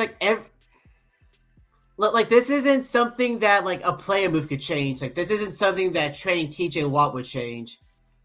This is something you have to get into the heads of the people with power. Because again, we could trade for the first overall pick and get whoever the hell we want at quarterback. It's still gonna be the same damn thing because the philosophy is still the same, and we don't actually want to do anything different. Change is too scary for this team. The standard is the standard. Well, you guys have been in, hey, we have a chance to win this year. We have a chance. We always have a chance. And when's the last time you guys stripped it down? When's the last time? The last time they did, they got Ben Roethlisberger. Yeah, pretty much. You got to strip it down at some point. That's part of the philosophy. It's nope, we don't want to take. We're the Pittsburgh Steelers. We're a proud organization. But that's why I said at some point things have to change, and if that means they never will. Well, that's what I'm saying. Part of it, I think, most of it is just the fact of we're good. How many times has Scotty said our roster is good at best and not great? That's why we win the games we're not supposed to win some of those times, but a lot of times we lose to the Cincinnati's, we lose to those games. And then you look at our roster and Scotty goes, you got dog shit players, because our roster is pretty much good enough to be competitive in the league, but it's not great enough to ever be able to compete with Buffalo, with Kansas City, with the top tier teams, just simply because look at what we spent all of our money on a defense that's averaging over 30-something years old. And now 2 or 3 of them are hurt. Porter got hurt in this game. He came back luckily, but it's just something has to change. It's one of those things where it's something has to change, whether it's in the personnel, whether it's in the coaching, whether it's something. The organization needs to change something, because it's great to not have a losing record. I love that. Fine. But when did the standard become, and I'm not just saying the Steelers standard like that, Scotty. What I'm saying is, when did the standard become, hey, not having a losing season versus going for a Super Bowl? Because it sure as hell hasn't been the Steelers since way before, after Ben retired. I'll tell you that. This is a comment I wrote in one of my articles in the offseason. The Steelers, they're coasting on past reputation. This is, they put up this facade of being a model organization.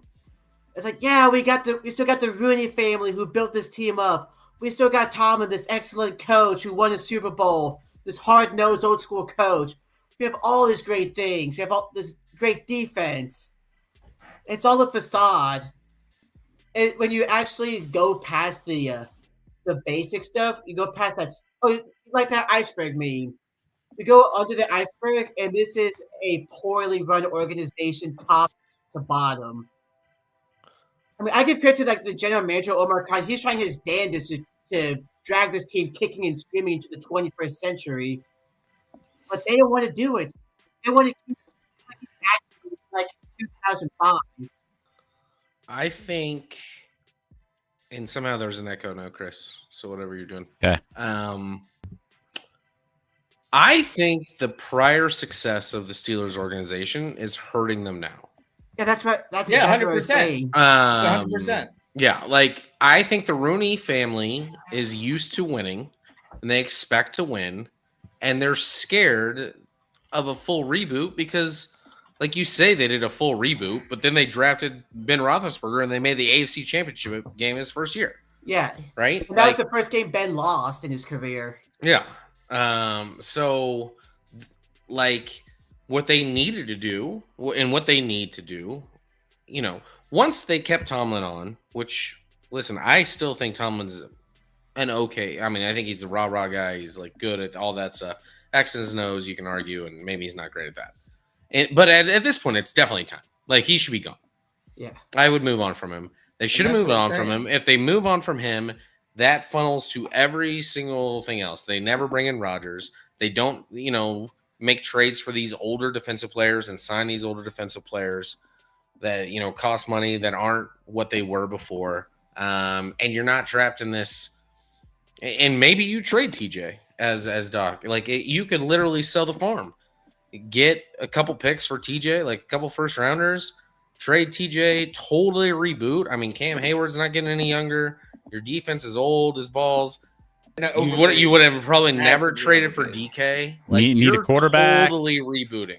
Need a quarterback. And you would have been awful for who knows how long. It depends on how well you draft. But like, Awful get you picks. this was never going to work, in my opinion. yeah. But that's why I said what we talked about at the beginning of the season when we went over stuff. I said, you know, if that necessarily meant that Tomlin had to go, that TJ had to go, that we kind of had to fire sale a little bit like some teams did. Look at the picks the Jets got back. They got 2 firsts, right, for Gardner, who's And they still got another young. first in the second He's for 20 in his Quinnen. early 20s, still serviceable. Yeah, some people are like, oh, he'll get burned or whatever. Well, who cares? The Jets just got 2 first-round picks. Congrats Like- to the Jets, by the way. I mean, But that's what I'm they may saying. fuck it up, but congrats to the Jets. But that's what I'm saying, Hell though. of a At least trade.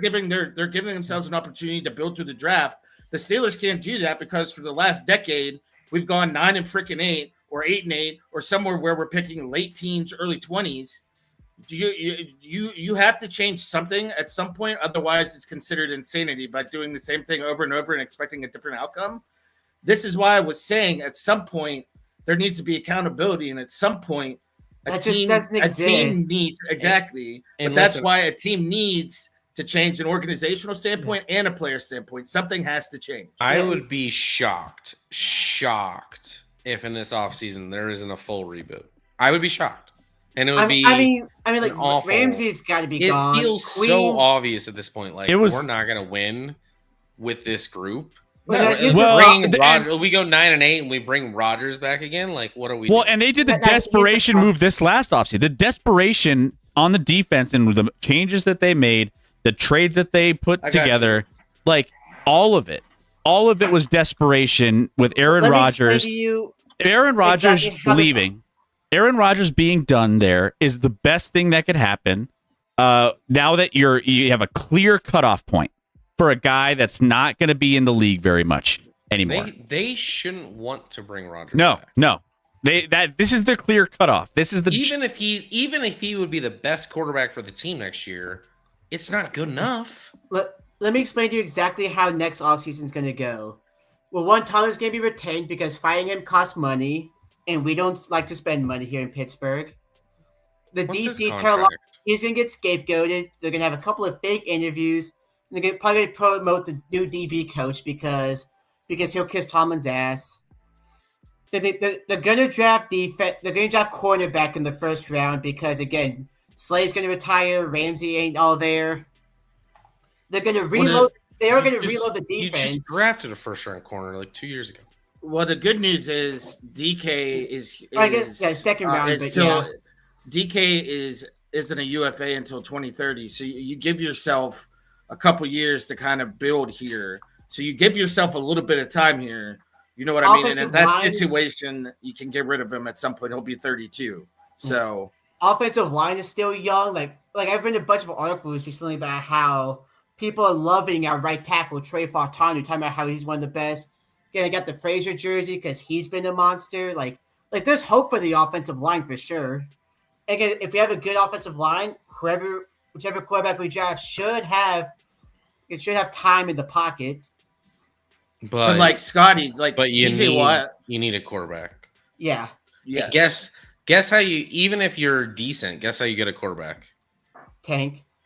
But or let's say you don't take. Let's say you go 9-8. Let's say something like that. Guess how you get a quarterback? Trade up. Right. How do you trade up? Trading away picks. Yeah, that's the Who- problem. but- I even wrote that earlier. well, you're trading away picks, but how do you get the picks? I'm sorry. Yeah, I'm trading away players for picks. TJ I Watt. actually wrote about TJ earlier. Watt is how Again, you get a But quarterback. that's why I said from the beginning, before, instead of paying him, that should have been the opportunity for you to have said, hey, listen, we love you, but we're going to go in a different direction with the franchise. We want you to go out and get a ring. I would put him out there as like, hey, you can pick your teams as long as it's not an AFC North opponent. Make sure I'd roll up the red carpet, give him champagne, whatever he needs. But I would make sure I got those picks before he got off that plane to Okay, wherever I he got was to head going. off. Pressures are starting. You know, the cap hit for TJ Watt for us for this year alone, it was 8.37%. Imagine trading that capita and putting that into, even if you don't get first, I don't even care. Give me a second and a third or whatever you want to give us, and then you can you package would that.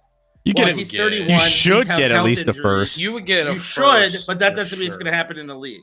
Doesn't mean it's Yeah. going to happen. I don't know I- how Sauce Gardner got 2 first. But that's what, because he's in his early 20s and he's still very serviceable. That's why. TJ's he's 31. serviceable. He's not even elite, in my opinion. Right. Well, I mean, that's In my neither opinion, here his Sauce is there. wildly overrated. But Hey, yeah, no, yeah. you're fine. You're fine, Scott. But you just look at this. TJ Watt's 8.37%. So these are percentages or a cap hit just for this year. TJ's 8.4, Cam's 8.2, Alex Highsmith drops down to 6.6, Queen is 6.34, Aaron Rodgers is 5%, Freiermuth is 4.6, DK Metcalf's less than 4%. So in my opinion, you go out and you get yourself either a power back. If we're going to stick with Rodgers for this another year, then that should have, I guarantee you that's something that had to have already been discussed because there's no way. Don't do it. I mean, it The is what it waste is of at this another point. year. Right. Waste of another year. Right. Well, guess what? Again, what did I tell you about the insanity quote? What did I tell you, Scotty? But that's the thing, because if they're going to do that, then this gives them an opportunity. Like I said, if you trade Watt, you then give your team an opportunity to get some picks and then package that pick and go out and either trade up and get the guy you want at the quarterback position, or you go out and get I mean, obviously we know the Steelers' biggest need is quarterback. We can all agree on that, right? So, Yeah. So I would say, worst case scenario, you go out and you trade up, you get your guy, and either A, works out or doesn't work out, but at least you put yourself in that situation to go out and get your guy at quarterback, and now we can start working on the line, working on the corners, working on safeties, working on linebacking, filling the hole that Watt left. The Steelers have had, give them credit, we have had opportunities where we draft well, we find guys, look at it goes all the way back to the 70s. We've always found at least a diamond in the rough once every few years that have lasted and been a generational player for us. And one unfortunately just passed away, Mean Joe Green, one of them. You have to go out and do it by the draft now. There's no way that you're going to be able to go out and trade for somebody like we did, continually go out and trade for guys that are in their late 20s, early 30s and expect them to perform at an elite level like we're trying to do with this defense right now. It's just not going to work. It's a smokescreen. It's just no way this is going to work long-term or short-term at this point. If you trade TJ Watt, you could do what Jerry Jones did with the Packers and put a poison pill draft pick provision like they did with Green Bay. Does Joe? It was both sided, but yeah, poison. I mean that. Sure, I don't. If you know what that is, dog, that's basically like if you trade him to TJ Watt to someone not in your division. No, you trade him to someone not in your division. They can't trade into your division. Your division right. within I don't know what the timeline is, but a couple years or whatever. But yeah, absolutely, I'd put that in there. And I don't understand how more contracts aren't like that, because that makes perfect damn sense to me. It makes perfect sense, and I don't think a team's gonna like drop a trade that they're into just based off of you saying that. Like, no, all right, if we're unhappy, we'll find a different trade party outside of the 3 teams that we're not allowed to trade. Right. Like, right. But I'm just saying, like, in that situation with what we have, I mean, that's the least of my situation is worrying about if TJ's a Steeler or not. Like, I love him to death. He's been the heart and soul, but he's now over 30. He's slowing down. The back half of seasons, we don't even see him that much. Get what you can get while you can get it. Bring in some new young faces. Look at it. Look around the league. How many young guys are making plays for these teams across the league now? There's so many more. you have to be young. You can't Exactly. You can't be as old as what Pittsburgh is right now, Especially and on hope defense. to have results. Yeah. Yeah. I know I mean, you look at Dame Talent, you're like, oh, that defense is gonna be really good, but it's like there's a reason all these guys landed there. It's like they're not 25 anymore. Not what they used to be. They're turning into the Pirates. I hate to say it, but if you look at any of the Pirates contracts in the last 15, 20 years, they get guys 3 or 4 years past their prime. They're good, but they're not who they used to be. And like, yeah, of course, we have like AJ Burnett that was good for us in our playoff run in the 2010s. You remember that, Scotty? Yeah. But like, how rare is that to find a guy at that age to be able to do that? And especially in football, it's totally different in your late 30s. So. Wow. Baseball, you have an excuse that you just get pressured into it based off of how bad their system is. Football, it's better. It's a better system. So, like, if you make a bad contract, it's kind of on you. But baseball, it happens all the time. I mean, definitely in Colorado, it happens all the time. Yeah. But you get what I'm saying. I mean, it's just one of those things, man, where we continue to fill a crack in the dam with flex tape and hope it holds. You know, at some point it's got to break. Well, you need that tape from that infomercial where you slap it on And the problem is the owners will see that it didn't fully break. The dam is still up, but it's leaking quite a bit. But like, what if we try and fix it without replacing it? And that's what they do every year right now in Pittsburgh. Instead of replacing the dam, they try and fix it. Yeah. And it's never going to be what it needs to be an effective dam. That's the longest like analogy I've ever gone with on this stream, probably. But it was good. Well done. A for effort. I'd like the Steelers. Well, there you go. Well, Steelers have some work to do. We're already talking Steelers offseason, and it's only week 10, which is kind of wild. But, you know, we kind of know what this Flex Seal. That's right, Hauser. That's what you need. You need a Flex Seal where you slap that thing on and it fixes boats. It fixes. No, that's what they try and put on, Chris. Is that what the Steelers are trying to do? That it's a giant bubble. It's a giant bubble right now that's waiting to pop. Is what it is right now. That Flex tape is a giant bubble. You gotta replace the dam. It is. The duct tape is over top of that. No more flex tape. No more flex tape. Rip the dam down and build it back up. You know what I'm saying? There you go. Exactly. Flood the area if you have to. Yeah, flood everyone in Pittsburgh if you have to. That's fine. I'll get my boat out. It's fine. Let's go. Yeah. Pittsburgh. I'm ready to paddle. Pittsburgh Arc, and then you could build the Arc there. You guys come on. I'll bring all the good alcohol. Yeah, there you go. But yeah, Pittsburgh now 5-4. Chargers 7-3. 7-3. Finding a way. I have concerns about the Chargers as well, just offensive line and injuries and all that stuff. But they continue to win. They're still 3-0 in the AFC West. They beat each of the other teams in the AFC West thus far this season without a loss. So, they're in a good spot, certainly, to make the playoffs, and like could easily win the division as well. Like, I mean, they win next week, and let's say the Broncos lose, all of a sudden they move to first place in the division. Well, they moved to first place based off of tiebreaker, but it gets tight between those teams, though. I mean, all of them. Yeah, and AFC West is what the people want. Let's go ahead and have Denver lose next week. Let's make this interesting. I mean, I'm already looking at the line. It's 3.5 for Denver. I do think Kansas City is going to win that game. But I gotta take off, gentlemen. All right, Thank you. take it Thank easy. you, Doc. Appreciate you. Doc, Thanks for hanging always with us. good. Sorry I about your appreciate Steelers, but we I'm not. appreciate It's you. about on. time. You know, we'll have good talks. Don't worry. I'll let you guys get on here. Otherwise, you'll be on here for 4 hours. Yeah, no worries, guys no forget that. worries. Thanks, Doc, as always. Love you, Appreciate brother. ya. Yeah, love you guys. See ya. By the way, See ya. Cleek earlier, he said, I saw this one and it was great. He's like, by the way, this is a good stream, guys. Great discussions. Hey, that's what we do here in the lab. You know, we try to get you guys all the good hard hitting information. You know what I'm saying? But that being said, let's go to the other games that took place already in this week. And then I'll change the graphic here to do recap here in a second. But let's start out here, Scotty, with the Cardinals and the Seahawks. By the way, give a shout out to Doc. Follow Doc. He's always streaming. Make sure you go in and give Doc some love. The Devil Doc. There's his Twitch handle in the chat. Go give him a follow. He's the best. He's the best. Go ahead. Let's talk about some Cardinals and Seahawks. Seahawks continue to freaking cruise through their schedule. I mean, the Seahawks, man. I'm like, I wanted to bet the Seahawks to represent the NFC weeks ago. I think I've said that multiple times, but I can't pull the trigger. And like every week, I'm like, why am I not pulling the trigger?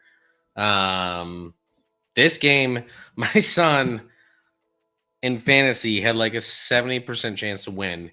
He was going against Seattle's defense and Jackson Smith and Jigba, and within a quarter, he was like 70% to lose. Seattle's defense had 2 touchdowns on fumbles from Jacoby Brissett that they picked up and scored. I think DeMarcus Lawrence scored them both. First possession of the game, Jackson Smith had like a 40-some yard touchdown reception, which is kind of what he's doing this year. I mean, leading the league in yards. So they looked a little sloppy later on in the game. Darnold looked sloppy, fumbled through some pick or whatever. I mean, he turned the ball over several times, but like the Cardinals were never fully in this game, and we both like the Cardinals at +6.5 in this one. Yeah. And like I've liked Seattle all year, and then like this was the time I'm like, they might overlook this one. It's a division opponent, and like Brissett's actually playing pretty well. He was competitive last couple weeks. He did not today.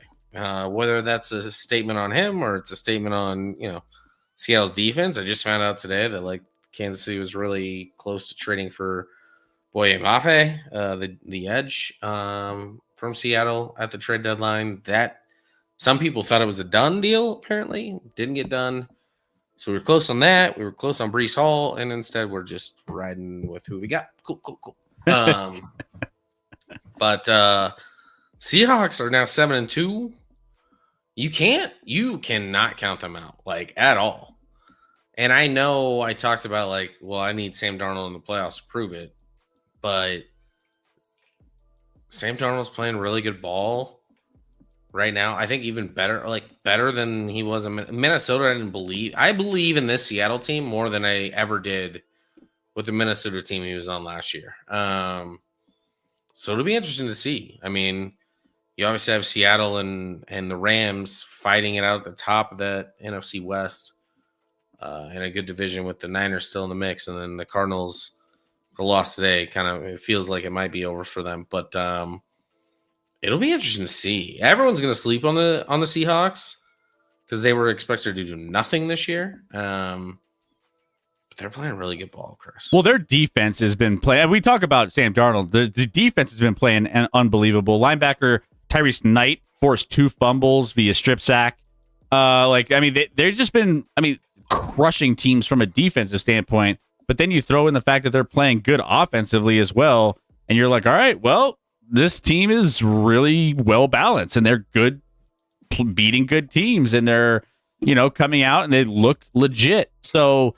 I think Seattle led this game by double digits for nearly 55 minutes. The Seahawks offense called a run play on 78% of their plays, third highest rate in a game since 2016. They were just part of that is they were up. They were up so much, so they were just running the ball, just getting the clock down. But yeah, this is a team that you should worry about if you're another team in the NFC or in general. I mean, I feel like this team all of a sudden is just looking really, really good. And then someone who was in this chat, what's Kyler's trade value from the Arizona standpoint? I don't think there's much of any. Nothing. I don't think there's much. He's got not like one of the biggest contracts at the quarterback spot, but a big enough where like if he's not starting in Arizona, why would you pay him let's say it's $45 million a year to go somewhere else? If anything, they're going to have to give up draft capital to get him off the books, to be honest. Yeah, it's looking rough, and I think he's basically. I don't think there's anyone that really truly believes that Kyler is going to be a big time quarterback in the league. At this point, do you go back and pursue baseball? Go back to baseball. He's still young enough. I mean, you don't because you write out this contract at least. He's still young enough. But once the contract's up, I mean, he was a very highly sought after baseball player. Who knows? The Rockies are looking for talent. Yeah, there you go. You need another athlete, backup potential like Justin Fields. And the Rockies just hired an NFL guy to be their GM. So, like, yeah, it makes sense. I don't know if you heard that, Chris, but well, he used to work in baseball, but he's been with the Cleveland Browns for the last like almost decade. Yeah, he's done such a good job that the Rockies are like, we need that guy. We need that guy who's been in football, and then also, the analytics thing from what was it, Moneyball? I mean, that's kind of old news now, right? Like that's not even a thing. He was Jonah Hill. He was Jonah Hill. Yeah. And now, I mean, if he was so good, why did he have to switch sports? And then I guess maybe that was his thing. He's just all analytics for different things. Listen, I will still take that it's someone outside the organization. It's true. Yeah. First time maybe ever. Yeah.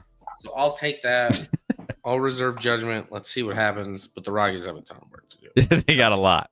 By the way, Seahawks and the Cardinals are playing the other two opponents in their division next week. So they're just shuffling between this week and next week. So that'll be interesting. Cuban, breaking news. Who did they get? It's not breaking news. It happened several days ago. It's Paul Debo. I don't even know. We can't even say it. Debo Testa. It's Debo Desta. It's that guy. Debo Desta. My man. He was the Moneyball guy. He was Jonah Hill in Moneyball. He was with the Dodgers as in like the GM role, I feel like, for a lot of years. But he's been at the head of football operations for the Browns for like a long time now. And that hasn't gone great. But maybe he just knows baseball better, Chris. Maybe baseball's his thing. I think it was at best the Rockies' third choice. But the other two scoffed at a rebuild with the Rockies. Which I'm kind of like, well, then why interview in the first place, though? Because, like, clearly this is a rebuild situation. I don't know. Don't waste time then, but we'll see. Yeah. Just have baseball operations now for the Colorado Rockies. So figure that one out. Maybe Chris Bryant just needs him. Yeah. He might. I don't know his masseuse skills, but maybe he'll improve the facilities to get more of like, massage tables in there. There was people that would come in for the staff if you want to pay for like 20 minutes and like pay like $20. Black market overshare. Rec got pretty drunk last week or on Thursday. He got pretty drunk. Yeah. But he was. Did he think he was drunk or he thought it was? It's kind of one of those things where it's like when you kind of smoke weed and you've never done it before and you're like, am I high yet? Am I feeling what I'm supposed to feel? Like I kind of the first couple shots, I think he was overthinking and feeling what I was like, no, you're not. I don't know if you're feeling anything crazy yet. But he got louder as the stream went on. I'll tell you that. Wow. He got very loud, and he wasn't even talking about the Steelers. And by the way, he swept both Jackbox games. When he's hammered, he was like run away for back-to-back Jackbox games. Figure that one out. Let's talk about Falcons and Colts. Falcons and Colts. This game we were kind of tracking this one in Germany. We were kind of tracking this one a little bit late or early before the other game started. And we were like, wait a minute, Atlanta has a chance to win this game. And then we realized it was Atlanta. And what does Atlanta do? They choke away games. That's what they do. So sure enough, this game went into overtime. They did choke this one away. Indianapolis got the win on the back of 244 rushing yards and 3 touchdowns by Jonathan Taylor, joining Jim Brown, Adrian Peterson, Derrick Henry as the only running backs with multiple career games with 200-plus rushing yards and 3+ rushing touchdowns. He had 286 scrimmage yards on Sunday, most in a game by a player in Colts history, overtaking Marshall Faulk, which is 267. And then he also had 228 yards after contact. Like, dude, dude is just like, every week we're saying this shit, Scotty. Every week we're saying Jonathan Taylor's doing some crazy stuff. I know hindsight's always 20/20, but Jonathan Taylor got taken an early second round in the draft that the Chiefs took Clyde Edwards-Helaire with the last pick of the first round. And I think about that sometimes, Chris. you have nightmares about that one? I don't have nightmares, but I think about it. You know, what would it be like if we had Jonathan Taylor, you know? I forgot there was a morning game. Like, my son asked me this morning. I was like, no, I don't think there is. And I was like, oh, no, there is. Falcons and Colts. Without watching a ton of this, it seems like the Falcons were in position to maybe win this game, but the Colts had no business losing this game. I mean, for Jonathan Taylor to dominate like he did, I mean, Penix struggled at bat. 12 of 28 in today's NFL is insane as far as like a completion percentage. You can't have that and expect to win. Daniel Jones played better than Penix. So the fact that this went to overtime, there was controversy with overtime, Chris. I don't know if you heard about this, but the ref, and he's one of the worst refs in the league, if I will say so myself, he messed up the overtime coin toss. He thought the other team was the road team because it was in Berlin. Oh, I did miss this. And let them call the toss when, in fact, they shouldn't have been calling the toss. Now, I think Atlanta got the ball to start. Atlanta should have been able to call. Indy called it. I don't even know if they got it right or wrong.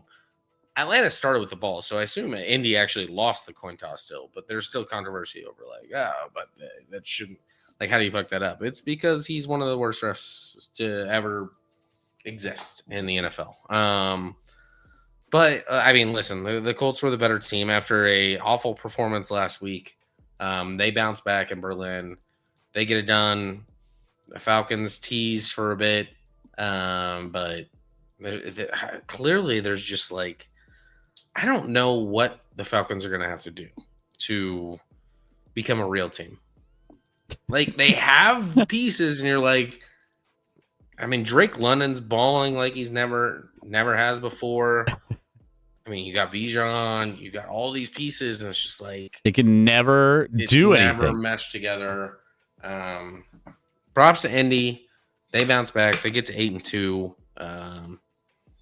They were the better team. Probably deserved the win, but it did happen in overtime, so it could have gone either way. I mean, Atlanta had 7 sacks and forced 2 turnovers in this game. They had a defensive game plan that actually was working for a while, and then it just fell apart. But maybe don't give up 244 rushing yards to a running back. True. Yeah, that's also true.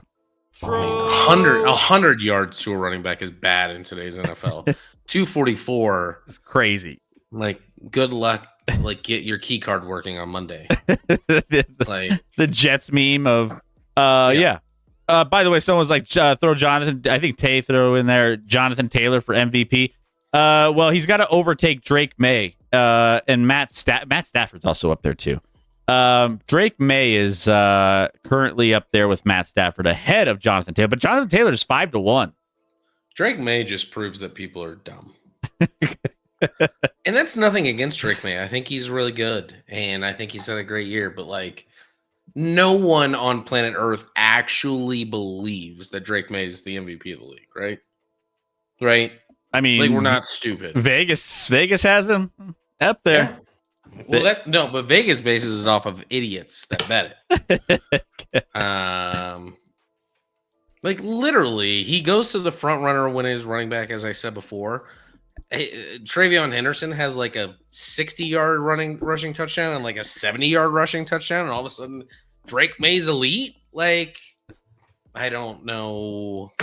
He did have a deep throw on like a 3rd and 16 where he had a wide open guy downfield that he hit in stride for a touchdown. It was a good throw. It's a great throw. But like, I don't know how that guy's so wide open. Other than that, he didn't really do jack shit. So like, against a bad Tampa defense. Yeah.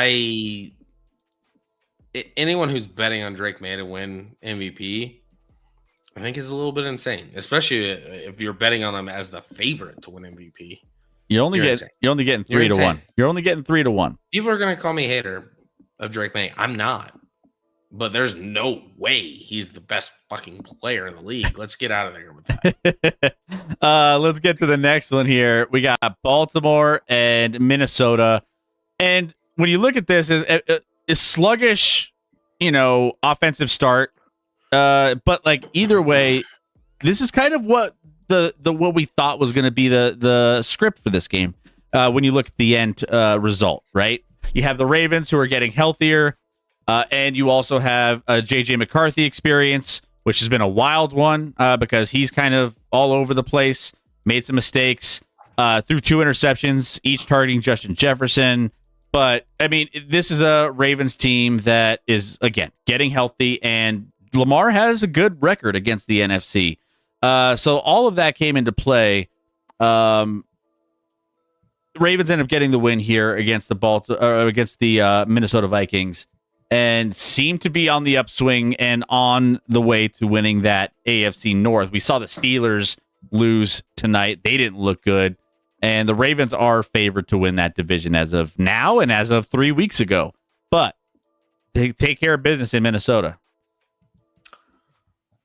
Yeah, I mean, I actually, if I'm a Ravens fan, I come out of this game happy that I won, but a little disappointed. They did not offensively look very good at all. I thought this Minnesota defense kind of hit and miss. I thought the Ravens would kind of roll in this one.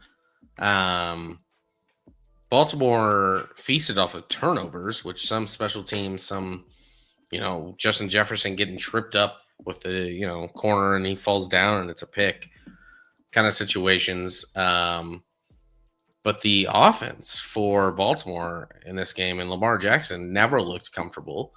We expected the offense for Minnesota not to look good. JJ McCarthy's clearly still trying to figure things out. And I think he has a problem. He doesn't really know what to do outside of hey, Justin Jefferson is over there. I'm just going to throw to Jefferson.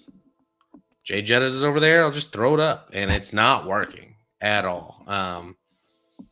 But Baltimore, 3 straight wins. This one, I think, maybe helps them get a reality check of maybe the offense isn't. I mean, they just got Lamar back the week before. Offense looked like it was back on track. This week it looked bad, but they got the W anyway. And as we know, they play in the AFC North, so they're, could win out theoretically with the schedule they have left. There's not, as I'm looking outside of, well, I guess the Steelers are technically 5-4, so they do have some games against winning teams because they have Patriots and Packers as well, but everything's in front of the Baltimore Ravens to now win the AFC North and get a home game to start the playoffs. It won't matter because they have Lamar Jackson at quarterback, but I don't know. I came away with this game just frustrated in the Vikings missing opportunities. Clearly, maybe I'm just a hater because I wanted the Baltimore Ravens to lose, but they didn't impress me today. Especially in offense. Their defense was better. I mean, their defense has held its last 4 straight games under 20 points, which is an accomplishment given what they were giving up in the first handful of weeks in the NFL season, where they were just giving up points to everybody and they couldn't stop anybody. But yeah, I mean, their defense is getting a little bit better and better as the weeks have gone on. They're playing against, again, some questionable quarterbacks and offenses through some of these, but they're taking advantage of them and they're getting better. So, Well, good news. They have the Browns, Jets, and Bengals the next 3 weeks. So those are a couple have a blast. 2 or 3 get right spots for the Ravens. So there you go. Naylor Bald wasn't great otherwise. Vikings had a lot of pressure on Lamar. Vikings got confidence due to the bad game in Detroit. Came back to reality for both teams today. Yeah. So Ravens get the win though. So they're on their way at minus 270 to win that AFC North. Yeah, they will. They'll win it. Bills and Dolphins. The surprise game of the week. What happened? Like, what happened in this game? Well, apparently they were out partying. Apparently, they were out partying. I don't know how. That's what Cleek said. I don't know if he was just saying that to say it, or if they were actually. I mean, he said if you know promoters out there in Miami, I guess if you're going out crazy, if you're a Bills, it didn't turn out well for you. The Buffalo Bills go on the road to Miami and lose 13-30 to a team that Miami, like, we've had a few Dr. Jekyll, Mr. Hyde teams. They got up for this Bills game. I'll tell you that. The Dolphins, they had some fight in them this week, and sluggish start, massive mistakes, just dug the Bills a hole. And it just got worse and worse and worse as this game went on.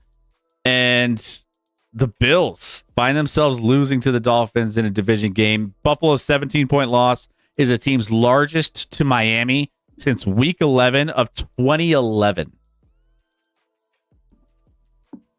Was that Buffalo's largest loss to Miami? Is that what you mean? Buffalo's 17-point loss is the team's largest to Miami since to Miami. Okay. week 11 of 2011.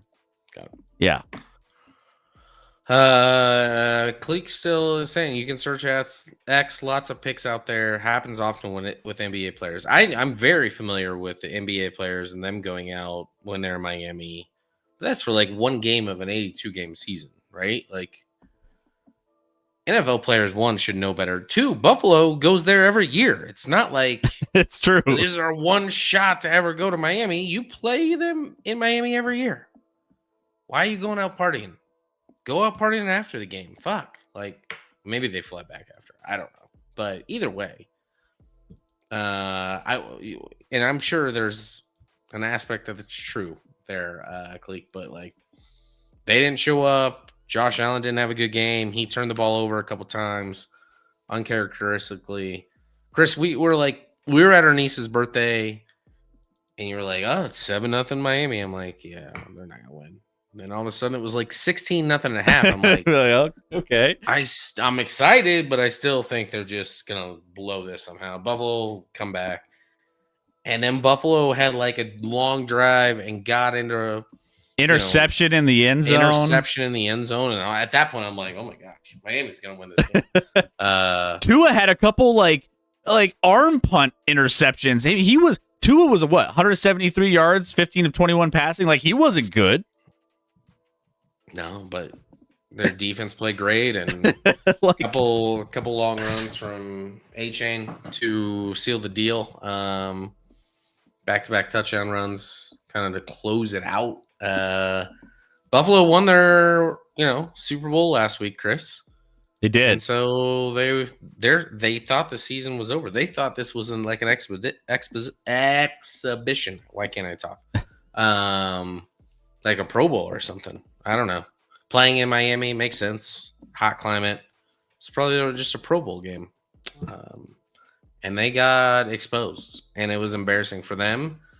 I mean, at this point, I don't know what the odds are in the AFC East now, Chris. Is New England favored now? New England is minus 240 favorites to win. Buffalo favorite. plus 190.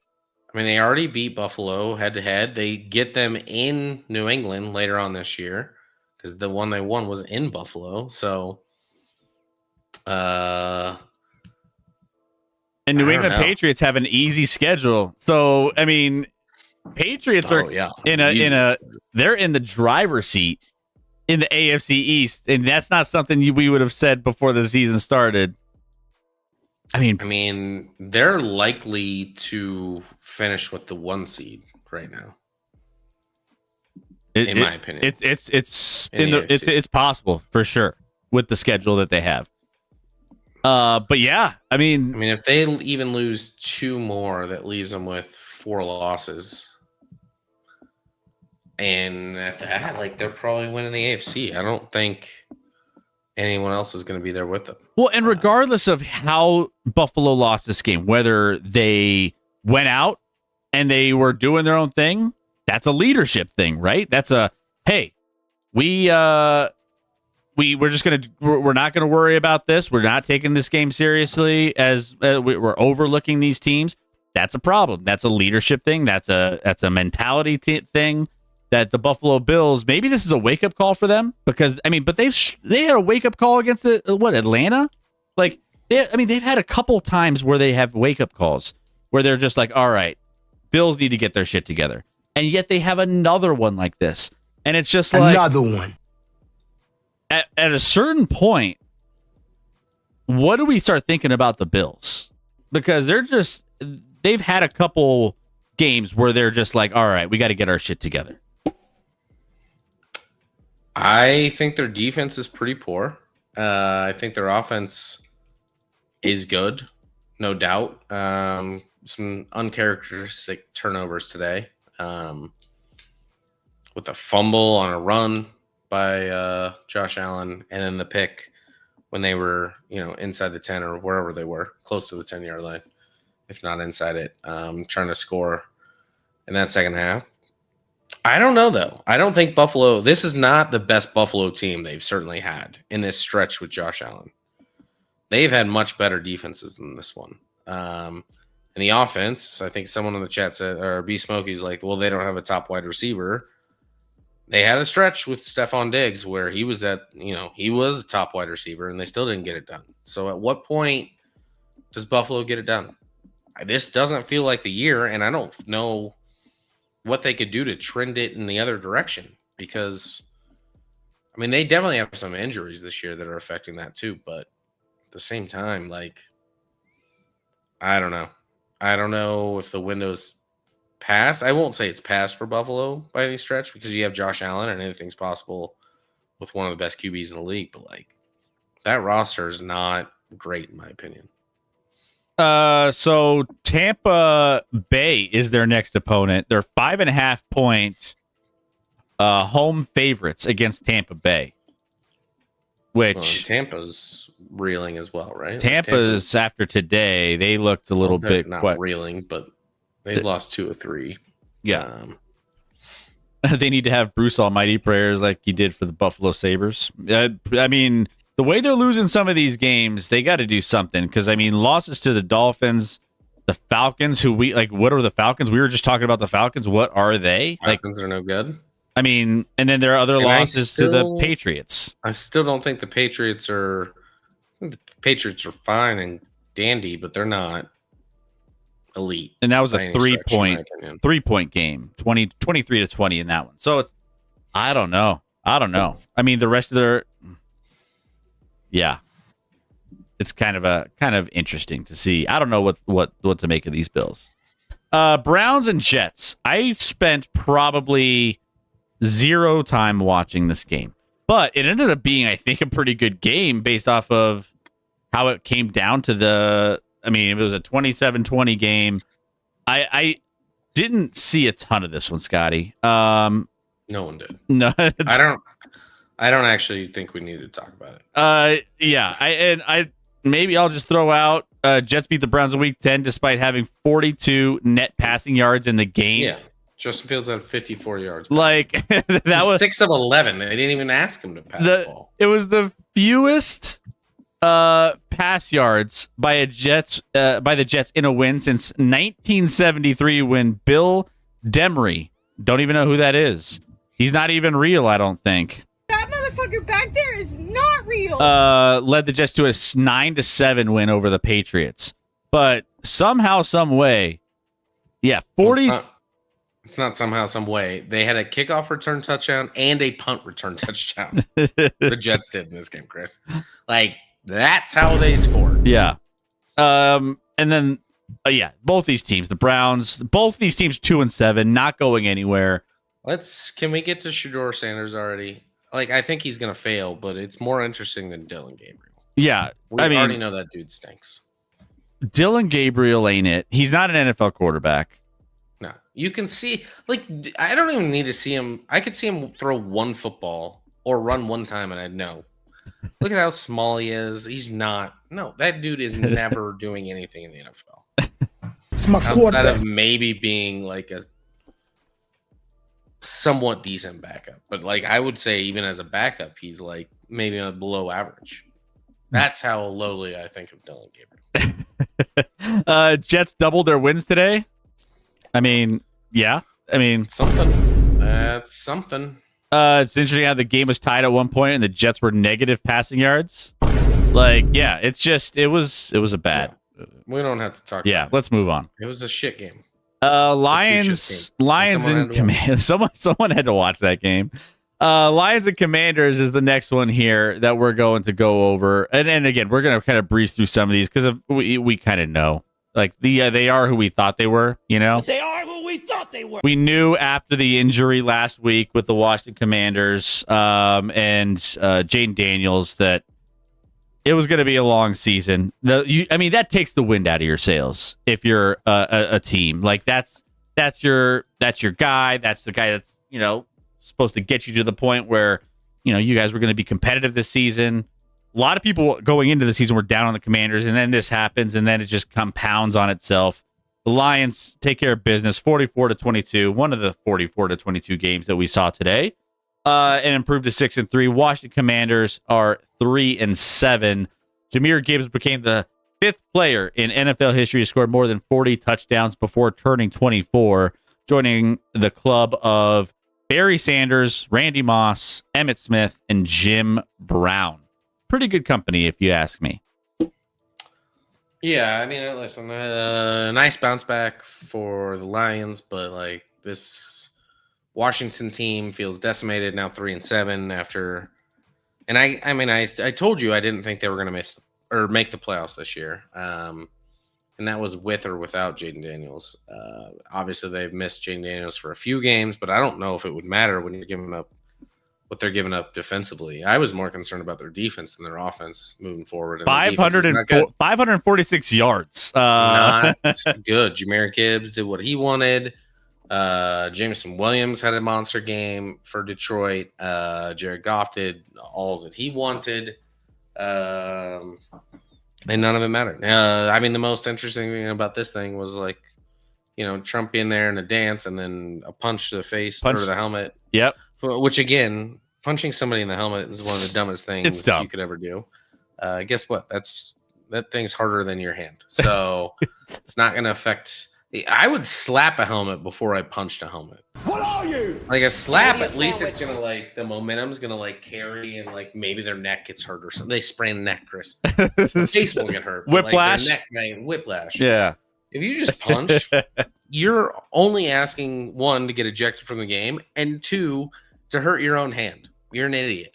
That was the most intriguing part of this game to me. I don't know, but Lions took care of business, bounced back after a bad loss against Minnesota last week. So Detroit gets back on track, 6-3, and Washington is selling this season. They're done. By the way, one note of this one was, and Nicholas said it in the chat, and I was just going to mention it. Dan Campbell calling plays now. They had they ended up making the switch. I guess John Morton, the offensive coordinator, was calling plays, and then now Dan Campbell had the play sheet this week. I'll need to see it against better defense, but could work. We'll see. I I think most people never assumed that Dan Campbell was like a X and O's guy. He was more like a rah-rah guy, but maybe he's got some X and O game to him. We'll see.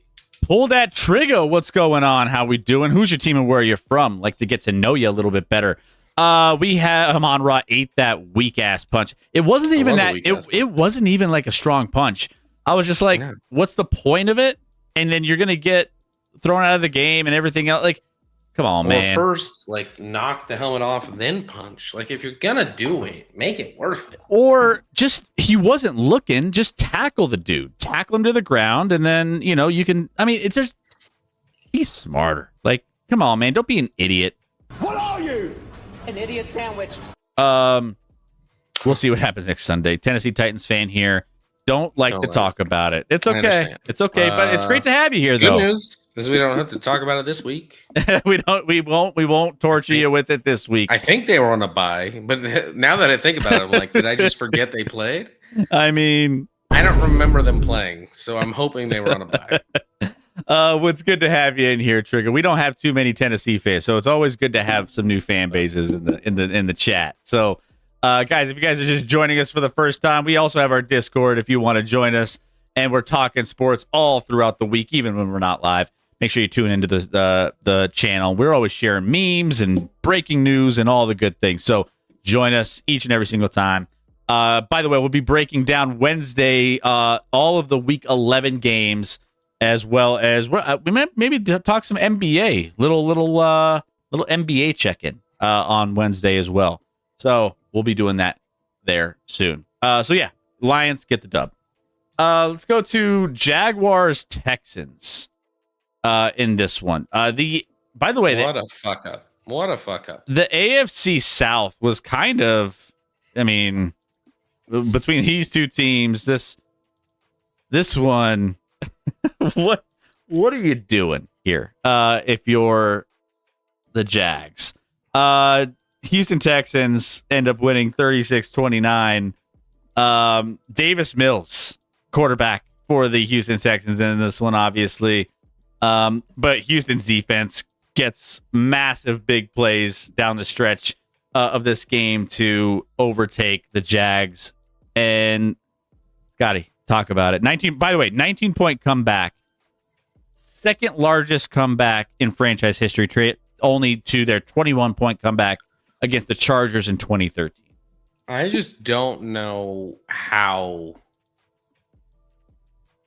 you allow a Davis Mills led team to come back like that in the fourth quarter. No disrespect to Long Neck, but he should be extinct like the dinosaurs. It should be extinct. Dude's bad. Dude's bad at quarterback play. All right. And to be up like you were, and maybe not even deservedly so. Like, they weren't playing even great when they were dominating this game. But to be up, 20-10 at half, 29-10 going into the fourth quarter, and to give up 26 in the fourth. Now, I know 6 was on like the last play of the game, which was irrelevant, but I think Jacksonville just succumbed to their Super Bowl win several weeks back against the Chiefs. Since then, they've lost 3 of 4. Their one win was by a point against the Raiders in a game that could have gone either way. I think this was the end of the Jags season. I don't know if this is going to be enough for the Texans to turn things around, because I still have concerns there, especially offensively, and their defense isn't playing as good as I think it should be, or it was for at least the first 5-6 weeks of the year. But they stay in the mix, and I know Jacksonville's 5-4, so it's maybe dumb of me to say like this is a nail in their coffin. It's a nail in their coffin, Chris. Jaguars are done. They're done.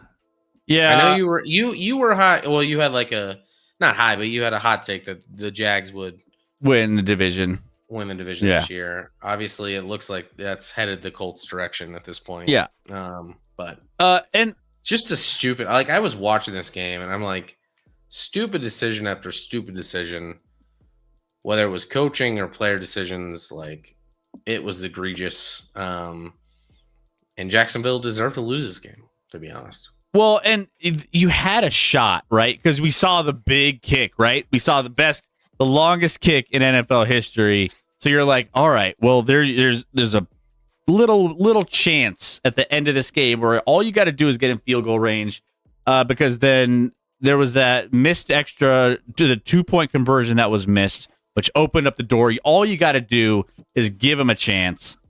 And then the pick six on the last play. Well, but although I will say, I know I've shat on the Jags, but the Jags did get basically in field goal range for their kicker, and the refs called an illegal hands to the face on the Jags the play before the pick six. Yeah.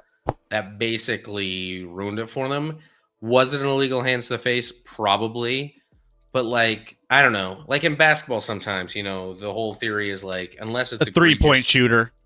Unless it's a really blatant foul, like you kind of swallow your whistle. The illegal hands to the face was called on a guy that was nowhere near. It was on the guy on the line, but nowhere near where the quarterback was. Like, did not affect the play at all. They threw the flag. It was an illegal hands to the face, and the Jags were dead. Trigger, do you blame this more on the head coach or Trevor Lawrence? I want to. Yes, it's both. I mean, Trevor Lawrence hasn't exactly been that guy. If you gave me, I mean, even if Trevor didn't play great, you're up 29-10 going to the fourth quarter against Davis Mills and the Houston Texans. It's not Trevor's fault, actually. It's not. You have to win that game. I don't care. Like, I could be quarterback, Chris, and I expect to win that game. I just go back and kneel it every time or hand it off or whatever the fuck. You're not that guy, pal. Trust me. You probably win that game. But Davis Mills auditioning for a quarterback job in the future. Dude has been screwed by the Texans.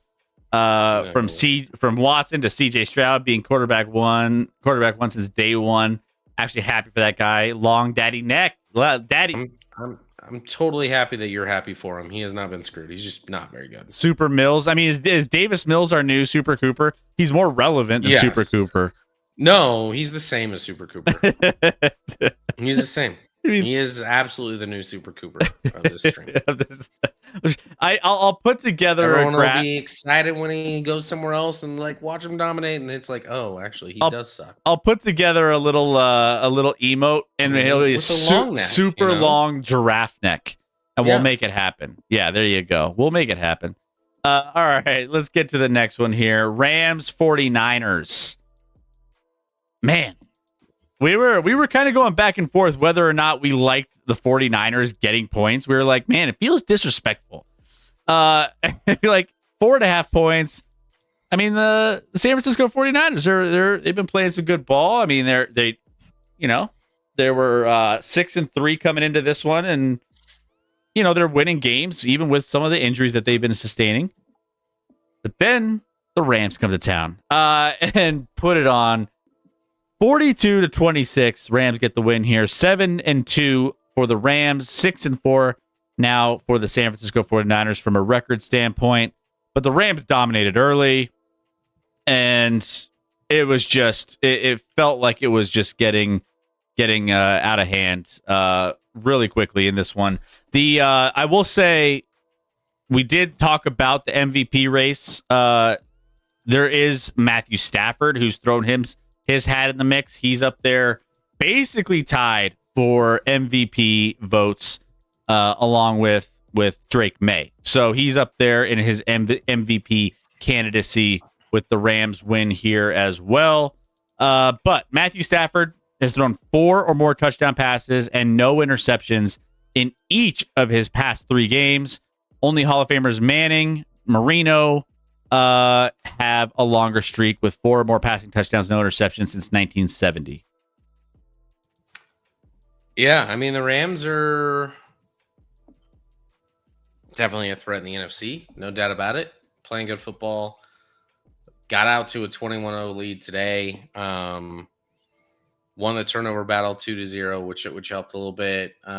This one looked over, and I'm like, I don't know why. I was on Red Zone. I'm like, all 3 of these games look over in the afternoons. Yeah. Like in the first half. Yeah.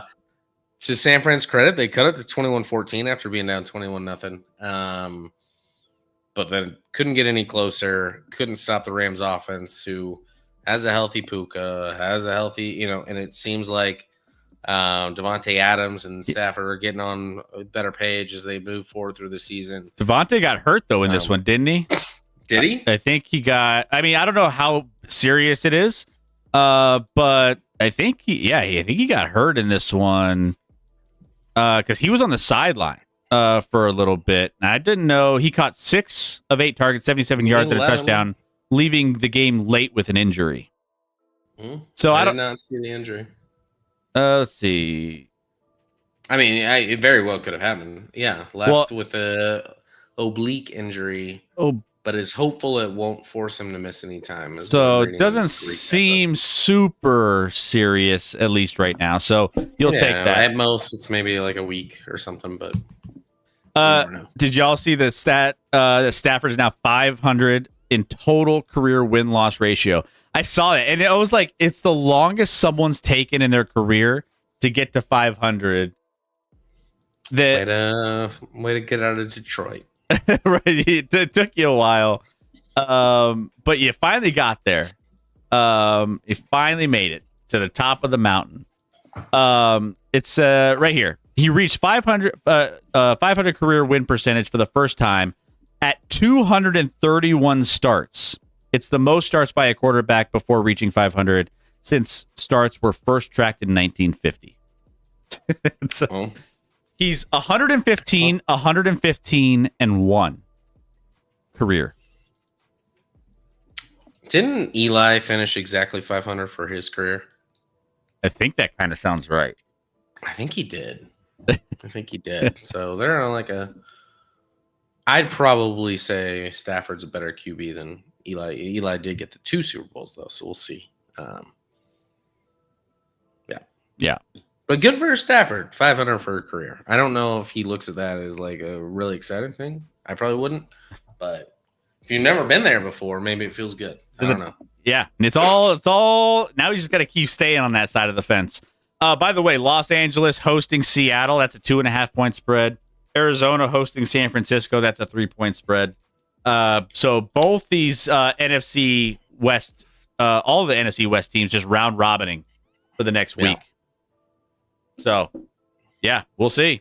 The Rams, given what the Rams did and what the Seahawks did, that's going to be an interesting game. Rams Seahawks will be a good one for sure. In LA, over under total at 48.5. That's going to be a hell of a game. Mm-hmm. Woo, get your popcorn ready. Calvin Johnson retired way early, didn't help. Yeah, that's true. Yeah, losing one of the best athletic freaks at wide receiver doesn't help QB. No, I agree, Beastman. All right, next one. Broncos Raiders. We'll spend 10 minutes on this one. This was 10 minutes. We can just spend 1 minute. Or 10 seconds, I should say. Yeah, this was rough. It was a rough. This tells you everything you need. Here, I'll give you the synopsis. Broncos defense is what's winning these games. Broncos offense is not good at all. Bo Nix isn't the guy. He's not progressing. He's not getting better. He's getting worse, actually. Yeah, he's not getting better. And I think it's safe to say that he's not the guy. You're not that guy, pal. Trust me. You're not that guy. This has been happening since the preseason. This is happening in training camp. There were these questions, and it hasn't gotten better. Either the Broncos are hiding all of their offense and making them look bad and trying to like smoke and mirrors because they have a good defense, or Bo Nix in this offense is not good. And I think it's the latter. This offense is not a good offense, and it's a struggle. Unless they're playing a bad defense, it's not going to work. I'm out on Bo Nix right now, and I'm probably out on him for the foreseeable future unless he proves otherwise. But this defense is, I mean, you could throw any quarterback behind this defense or on the other side of any quarterback on the offense of a defense like this. And you could, I mean, Scotty, I could probably go out there and probably have some success with a defense like this. The defense is good, and they will keep the Broncos in games. But this is, it's a rough go. And there's not a lot of optimism. I've heard it on the radio. at least on a couple radio stations, a couple channels throughout the day, it almost sounds like we're a sub 500 team at this point, based off of some of the takes I've heard. But I also have heard people who are like, "Oh, well, hey, they're still the best team." I have seen a lot of skepticism. I feel like it's more optimism, turning a blind. Like, they admit the offense isn't playing great, but you're like, there's a lot of, we're 8-2, and your record is who you are. And I'm like, well, that's just bullshit. That's just you convincing yourself that you're actually going to be fine when, like, while your defense is really good, very, very good, your offense is really, really struggling right now, unless they play just a dog shit defense like Dallas or something like that. My stat I was going to pull out real quick, which will support your theory, Chris, which is kind of, I found this a little bit fascinating. And it's kind of like, how they worded it is kind of weird. But this tweet, Bo Nix has six wins in his career thus far in games where he had a passer rating of less than 70. So 6 wins when his passer rating was less than 70. In the last decade, and that's going back, like, you can combine all the seasons quarterbacks have played in the last decade. There's only one quarterback in the NFL that has more wins than the 6, Chris, when going for a sub 70 passer rating. And it's, so Bo Nix has 6 in 27 starts. The only one who's above him is Josh Allen, actually, who has 9 wins with a sub 70 in 118 starts. Yep. Like, to be second in the NFL in like 6 wins of sub 70, it's not sustainable. It's very much Tebow, to be honest. It's very Tebow-like right now. And, like, do I think Bo Nix is a better quarterback than Tebow? Yes, I do. But he's playing. I mean, they're winning games. They're winning close games late. And everyone's like, well, he's clutch, this and that. I'm like, I don't even know if he's that clutch. He just gets 8 opportunities in the fourth quarter because the other team can't do anything. And Cuban, I hear it. Maybe I'm different as a Chiefs fan, but, like, listen, there's a ton of people throwing out stats on Bo Nix that are positive. Everyone, if you're being true to yourself as a Denver fan and you watch him play football right now, you know damn well that dude's playing like dog shit right now. Doesn't mean he doesn't have traits that could, and maybe he could get better. And he's played better. He played better last year, especially in the second half of the year, than he has at any point this year. So is it possible that he could turn around? Sure. But right now, he's awful, Chris. He's awful. I mean, you're winning despite him. No, the defense is what's winning games. By the way, this game, it was just a bad game in general. Between these two teams, 13 3-and-outs, 15 punts, 3 interceptions, 2 missed field goals, 1 block punt, 8 sacks, and more than half the Raiders' drives didn't go further than 2 yards. So it was a dog shit game. There was another tweet that I saw. Broncos games are like really bad sex. Nobody walks away satisfied, but at the end of the day, you can say you got laid, and nobody can get their money back. All right, it's like, I like that. Yeah, I mean, I like that. It seems like that's it seems like that's the experience as a Broncos fan. And here's the deal: I fully expect them to have their best game plan and play their best game next Sunday. Like, this is the game they probably want more than any other game all year, right? Like, you're at home.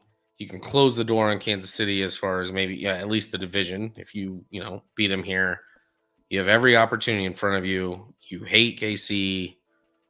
Like, they're going to probably put everything on the line, and they're going to play harder than they maybe have in any other game this year. So they very well could win. Like, I feel like people have asked me about the game next week. I'm like, I feel like I have nothing to gain as far as, like, living in Denver. If the Chiefs beat Denver, it's because, like, they were supposed to. If we lose, it's the worst thing ever. Like, I have nothing to gain in this game outside of, like, well, the Chiefs need to win to, have a shot at the division. But I don't know. We'll see. Yeah, the Chiefs need to play better ball as well. I mean, they're 5-4 for a reason. So it'll be a fun one. They haven't faced yet this year, so I know Denver. Sean Payton feels like he has the Chiefs' number a little bit. Kind of made. It'll be interesting to see if the Chiefs use as motivation his bullshit comments after they lost by like 100 in the playoffs. And like, we felt really good if we would have got by this game and next week. Like, go fuck yourself. Don't lose by 30 in the first week.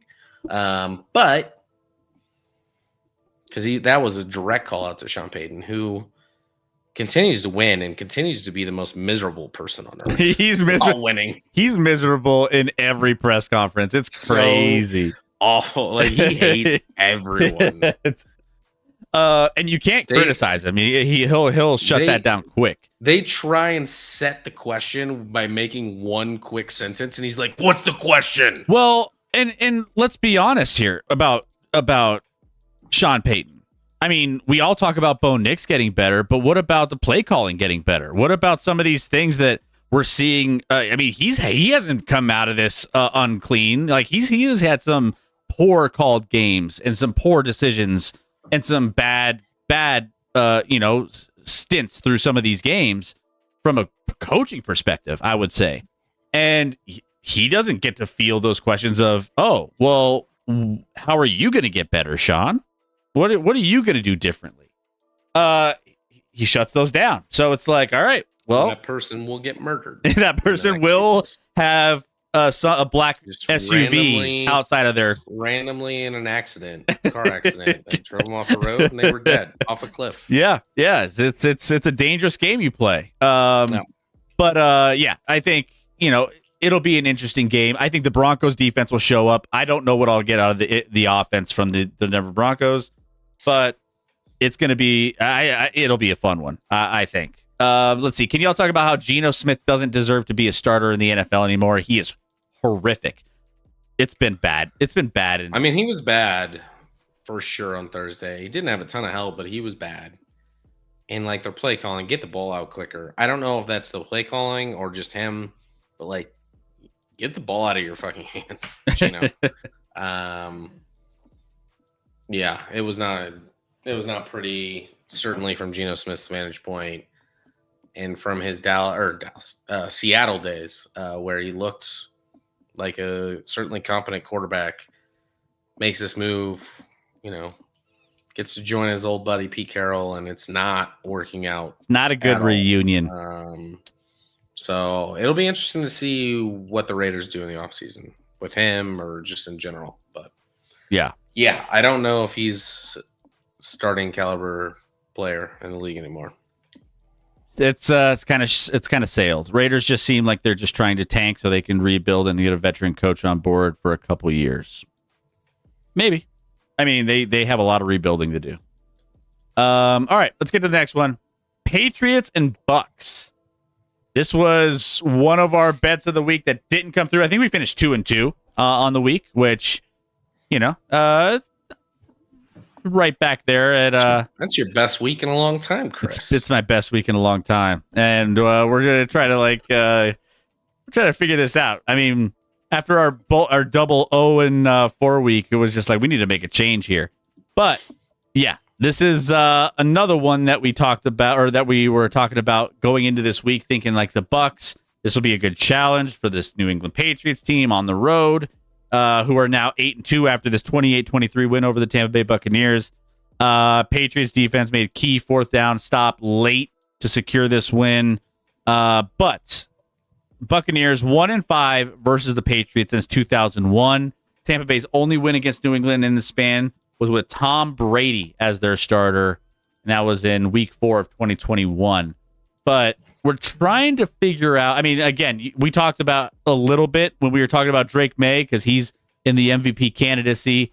So didn't exactly blow up. He had some help in this one. But either way, Patriots get a win. Yeah. Patriots continue to get wins, and their schedule only gets easier and easier as they move forward. This one was, one that they definitely could have gone either way. I just talked about Drake May's playing great, and they're 8-2 and all this. this was not a game I would ever use as leverage to make him the front runner. Again, they had 2 long touchdown runs for 14 of their points of 50 plus yards from Henderson. He had, he also had a long pass that I actually forgot. He had a long deep pass in the fourth. I think it was third or fourth. It was second half to Mac Hollins that they got first and goal in. And then he ended up throwing a pick, actually. So they didn't even score on that drive. That kept the door open. That was at 21-16, where even if they get a field goal, you're up 8. In worst case scenario, Bucks go down and can tie it with a touchdown and 2-point conversion. Instead, he left the door wide open, and the defense, fortunately for him, got it done. But and then it was still 21-16, and then you have Henderson going for a 70-yard touchdown run to close the game out and make it 28-16. Although Tampa did score at seconds ago, 13 seconds or whatever, to make it a little closer game. So Drake May's playing great. I think New England's a good team. I don't think there's any chance New England represents the AFC in the Super Bowl. I think there's less than 5% chance. And I wanted to say less than 0, but that's impossible. It's not going to happen. Yeah. New England's good story. They're getting better. I get they're excited about their quarterback, and they think he's, Tom Brady reincarnate. But I think pump the brakes a little bit this year. They're a good, not great team. At what point do you look at their schedule and again, they got wins against the Bills. They got and the Bucks. The Bills and the Bucks are their 2 biggest wins. Besides that, you look at it and the last few wins, the Saints, the Titans, the Browns, the Falcons, and you're just yeah, but some of those games they're taking care of business. They are. 13 to 32, 13. Blew out the Browns. Yeah. 31-13. Or blew out the Panthers. So they're doing what they should against the bad teams, which is fine. It's just when are we going to get that next test? Because they have the Jets, the Bengals, and the Giants in the next 3 games. Then they play the Bills again. We'll see where the Bills are at that point. And then they have the Ravens in Baltimore. That'll be another tough game. And then they have finished with Jets, Dolphins. So they got 2 benchmark games that I'll probably be keeping a closer eye on once we get to those. But they're doing what they have to do against some of these bad teams. So, yeah, that's all you can ask for. It's a good story. Pulled the trigger, said this game showed the Patriots are the real deal. I guess it depends on what you mean by real deal, because they're not going to win a Super Bowl this year. They're not going to represent the AFC in the Super Bowl this year. There's no shot. No shot. No shot. Promise you. All right. So, yeah, Patriots continue to cruise. By the way, at least on this one, the Tampa Bay Buccaneers kind of looked a little rough. They're still 6-3, but Baker, whenever you have Baker, he's gonna grind out a game for you. So, that NFC South is like Dr. Jekyll, Mr. Hyde when it comes to what you're getting from those teams, whether it's Atlanta beating a big team and losing to a trash team, or Tampa Bay kind of going through some injuries, and they're still 6-3, and they're 6-3, but they're at Buffalo and at the LA Rams the next 2 weeks. They could easily be 6-5 in a couple weeks. Yeah, they're going to be underdogs in both those games. Yeah, so Tampa, keep an eye on them too. Saints and Panthers. I don't know if I watched any of this game. I think this was another one that give it up for the Saints. The Panthers. One. Every time you're maybe the Panthers can, I don't know that they're good, but they could make a playoff run and be in the playoffs. And they're no, let's go ahead and lay an egg at home and lose to the Saints for no reason. It's just and they nailed it. They nailed their role. They understood the assignment. Panthers had their 6th game of the season with 7 or fewer points in the first half. Carolina's 2-15 when Bryce Young starts at quarterback and has less than 70 yards in the first half in his career. This between Tyler Shuck, is it Show or Shuck? Shuck. Between Tyler Shuck and Bryce Young, this just didn't offer enough sizzle for me to keep tuned in. But the Panthers laid an egg and failed to build off last week's upset. So Bucks struggle versus the Saints. They struggled, but they still won by 20, so they covered that. The Rams won by 24 last week. They covered that. The Bears won by 12 the week before. That would have been a cover for Chicago. There's no way they were favored by 12 against any team. So the 3 weeks prior to this one, the Saints were underdogs and failed to cover. So I don't know that they're a cover machine. I think the Panthers just didn't show up to play. Which, pretty standard. Is it Show? I don't know what the hell his name is. I know he played at Louisville, but Show. I mean, I've heard it all. But let's get to the last game of the night, and then we'll recap our best bets. And then we'll call it a night. So Giants and Bears. The Bears. I don't know why I keep thinking the Bears are just not a good team, and I look up and they're not, but I look up and they're still 6-3, and they're having some success. They beat New York Giants, who dropped to 2-8, 24-20 in this one. So yeah, a little nail biter though towards the end of this one, Scotty. how come? So sorry, real quick, going back to Tyler's last name. When I Google it on, AI says it's pronounced shuck, like rhyming with the word chuck or luck. Chuck. So I'm not saying you guys are wrong. I'm just saying somebody's wrong here. Somebody's a liar. You know what I'm saying? My detector test determined that was a lie. And literally now I see a YouTube clip where he's in the video and he tells how to say it, and it is shuck. It's shuck. Shuck. So I don't know why you guys lied to us. No, I'm just kidding. Bears Giants. This one looked like the Bears were gonna do what the Carolina Panthers did today and fumble the bag, and the Giants were in control. All of a sudden, a fumble and then injury to Jackson Dart took him out of the game. And then anytime Russ comes in, you got a shot. Russ. Credit to Caleb Williams.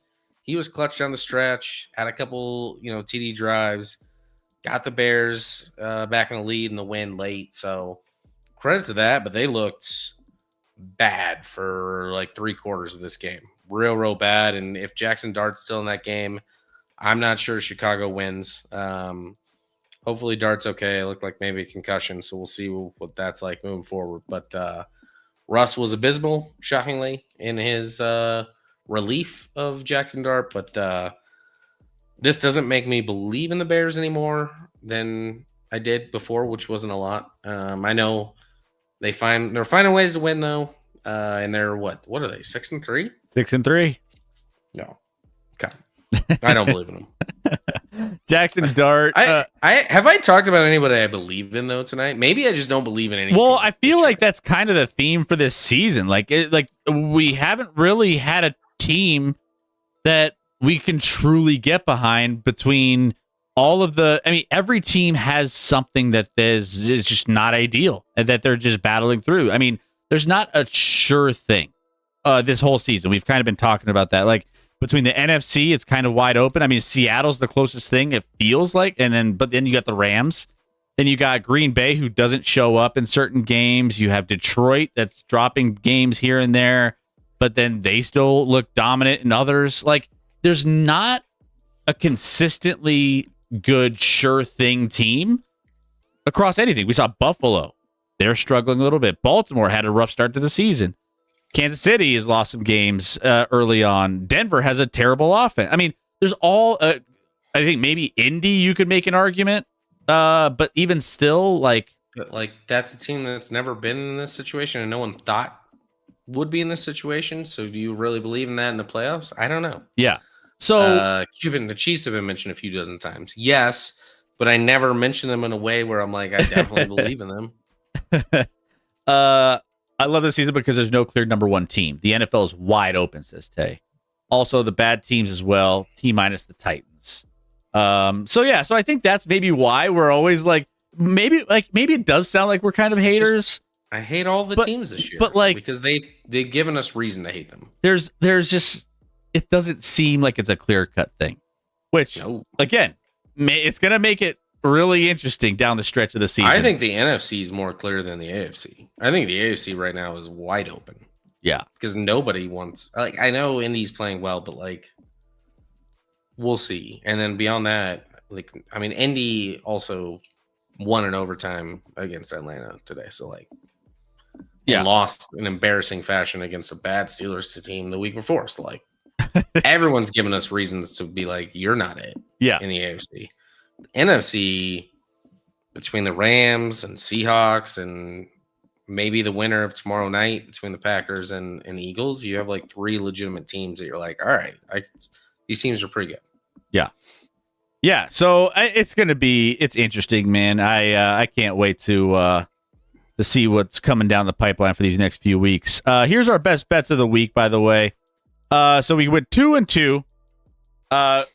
We started to do the combine now. We're Scotty and we're going through, and we're just going to pick our best bets of the week, and just do just throw out 4 solid picks. Went 2-2 this week. Tampa Bay didn't cover. And then Buffalo shit the bed because, of course, they did against Miami. So, of course, that's just the life we live when we're riding with the Buffalo Bills sometimes. But we're going to look to improve on that this week. And we're going to, I think there's some games that I like this week. Looking ahead, some interesting ones. I mean, we'll talk about a lot of these on Wednesday's show, but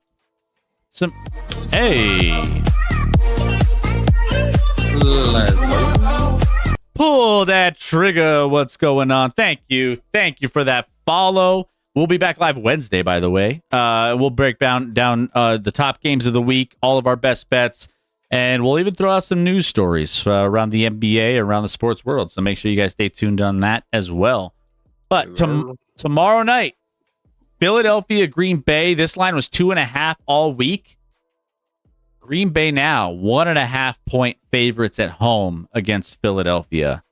Over under total set at 45.5. Scotty, what are your thoughts on that Monday night? I mean, again, these teams, anything can happen with, Green Bay one week looks like the best team in the NFL, and then they lose to shitty teams the next week. So my lean at 1.5 or 2.5 or any of that would actually be on Green Bay. I think their offense, like last week, they didn't put up points, but like little unlucky. They kept driving the ball and then maybe turn it over on downs late, deep in the other team's area or whatever, and being aggressive. I think the offense is playing better than people realize, and Green Bay's defense, I still think, is pretty damn good. I just think Green Bay at home, I think their offense will be a little more reliable. I think Green Bay gets a W tomorrow night, but it wouldn't shock me if Philly wins, obviously. They're Super Bowl champs. I kind of liked Philly for a minute at 2.5, for 5 minutes in the middle of the week. And I was like, it just seems like this is a spot where people are going to look at Green Bay's last performance and be like, yeah, I'm down on Green Bay and it should be Philly, which kind of scared me off it a little bit. It felt a little trappy. So I left it alone, and I was like, I don't want to mess around with this one.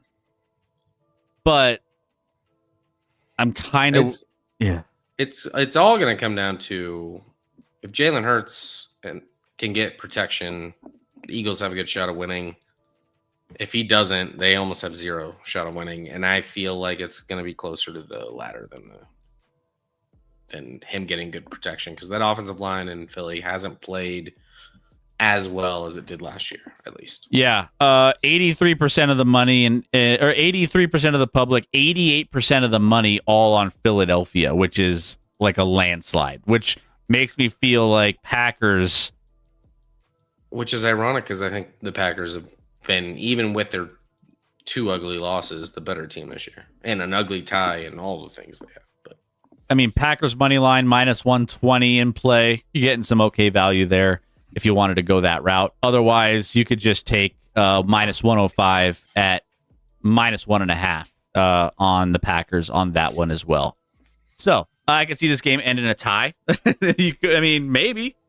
Just keep Two the ties for the Packers this year. keep the ties coming. So there you go. I'd have to look the last time a team had 2 ties in a season, That it or hasn't, even if it's ever happened. it hasn't happened at least recently. I know it's I'd probably say it hasn't happened, but that's just me. All right, guys. Well, that's gonna do it for tonight's show. Not Shuck. And we are going to get into. It is Shuck though. That's gonna do it for tonight's Shuck. Pronounced the same way. Or you know, we're mixing it up here on a Sunday night. But thank you guys for staying with us. W Stream, we got all you guys giving us love in the chat today. Great show as always, says Medusa. W Stream, says Tay. Thank you guys. We are here every single Wednesday and Sunday. Y'all are chill. Definitely keep tuning in. Thank you, Pull Trigger. How we doing, man? It's good to have all of you guys enjoying the show. Appreciate you coming in. Eliminator results. We do have a winner in Eliminator. 2 people got won? knocked out. I don't even know who was left. We've been ignoring that for so long because it's only been 2 people. Who I was know. It's I want to say, let me pull it up You don't real even- quick. You don't even know, Chris. You can't announce a winner if you without knowing the winner. Well, Diacola told me earlier, and I was Oh. like, all right, I gotta get there before you. yeah, let's see. There's one active, and it is.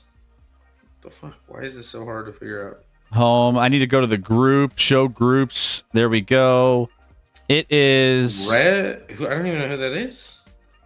Who's Red and Black for life? Red and Black for life. Well, is that Hauser? Because it's Falcons. I don't know. Red and Black is it's the only red and black team. Either way, Hauser's gonna be like, yeah, that was me. Yeah, totally me. Yeah, because Hauser's the one that posted that. He's like, "Did you see the Eliminator results?" Smiley face. Oh. And Red and Black. Congratulations, Hauser. You have won the Eliminator Challenge in Week 10, and I'll be hooking you up with some Action Lab gear very soon. So thank you for participating, everyone. Diacola and Medusa both had the. Who do they have? Who do they? Panthers? Both Carolina? had Carolina. Both had Carolina. So that was the one that knocked out the final final 2 to leave Hauser with the win. Congrats, Hauser. Congrats. If they don't claim it, it's me and Chris's mom. Yeah, there you go. See? I think Hauser will take it, but either way, congratulations, you guys. Even finishing top 3, really, really good. So let me go ahead. Let me see who we're going to raid out tonight. And then we're going to get you guys onto your week, and we'll be back here Wednesday night to talk about week 11. So let's go ahead. Let's pull this up. With who's streaming tonight? We got sumo wrestlers going on. The sports channel. Who wants sumo wrestling? Stargirl. Let's see. Oh, here we go. Hold on. Yeah, Joe Quills looked it up, and I was gonna say no team has had more than 1 tie since overtime was instituted in the NFL, which was in 1974. So since there's been overtime, there's never been a team that's had more than 1 tie in a season. So tomorrow is apparently history. Historic. Based off of apparently it's going to be a tie game, and the Green Bay Packers will be the first to ever do it. All right, we're going to send you over to John Reeves Live. John Reeves Live. He's a new person that we haven't. He's doing a reaction request stream. I don't even know what. He's checking out music videos, doing reactions. A little different, kind of fun. Go react to some music videos. But go give him some love. Tell him Action Lab guys sent you over, and then we will get you on to your week. But between now and Wednesday, go be a good person. Go live in the moment. We don't do that enough. Put the phones down. Enjoy the things and people around you, and go be a good person. What else you got? Anything else, Scotty? No. Fun stream tonight. Thanks for hanging out, guys. To everyone that's new or not new and been riding with us forever.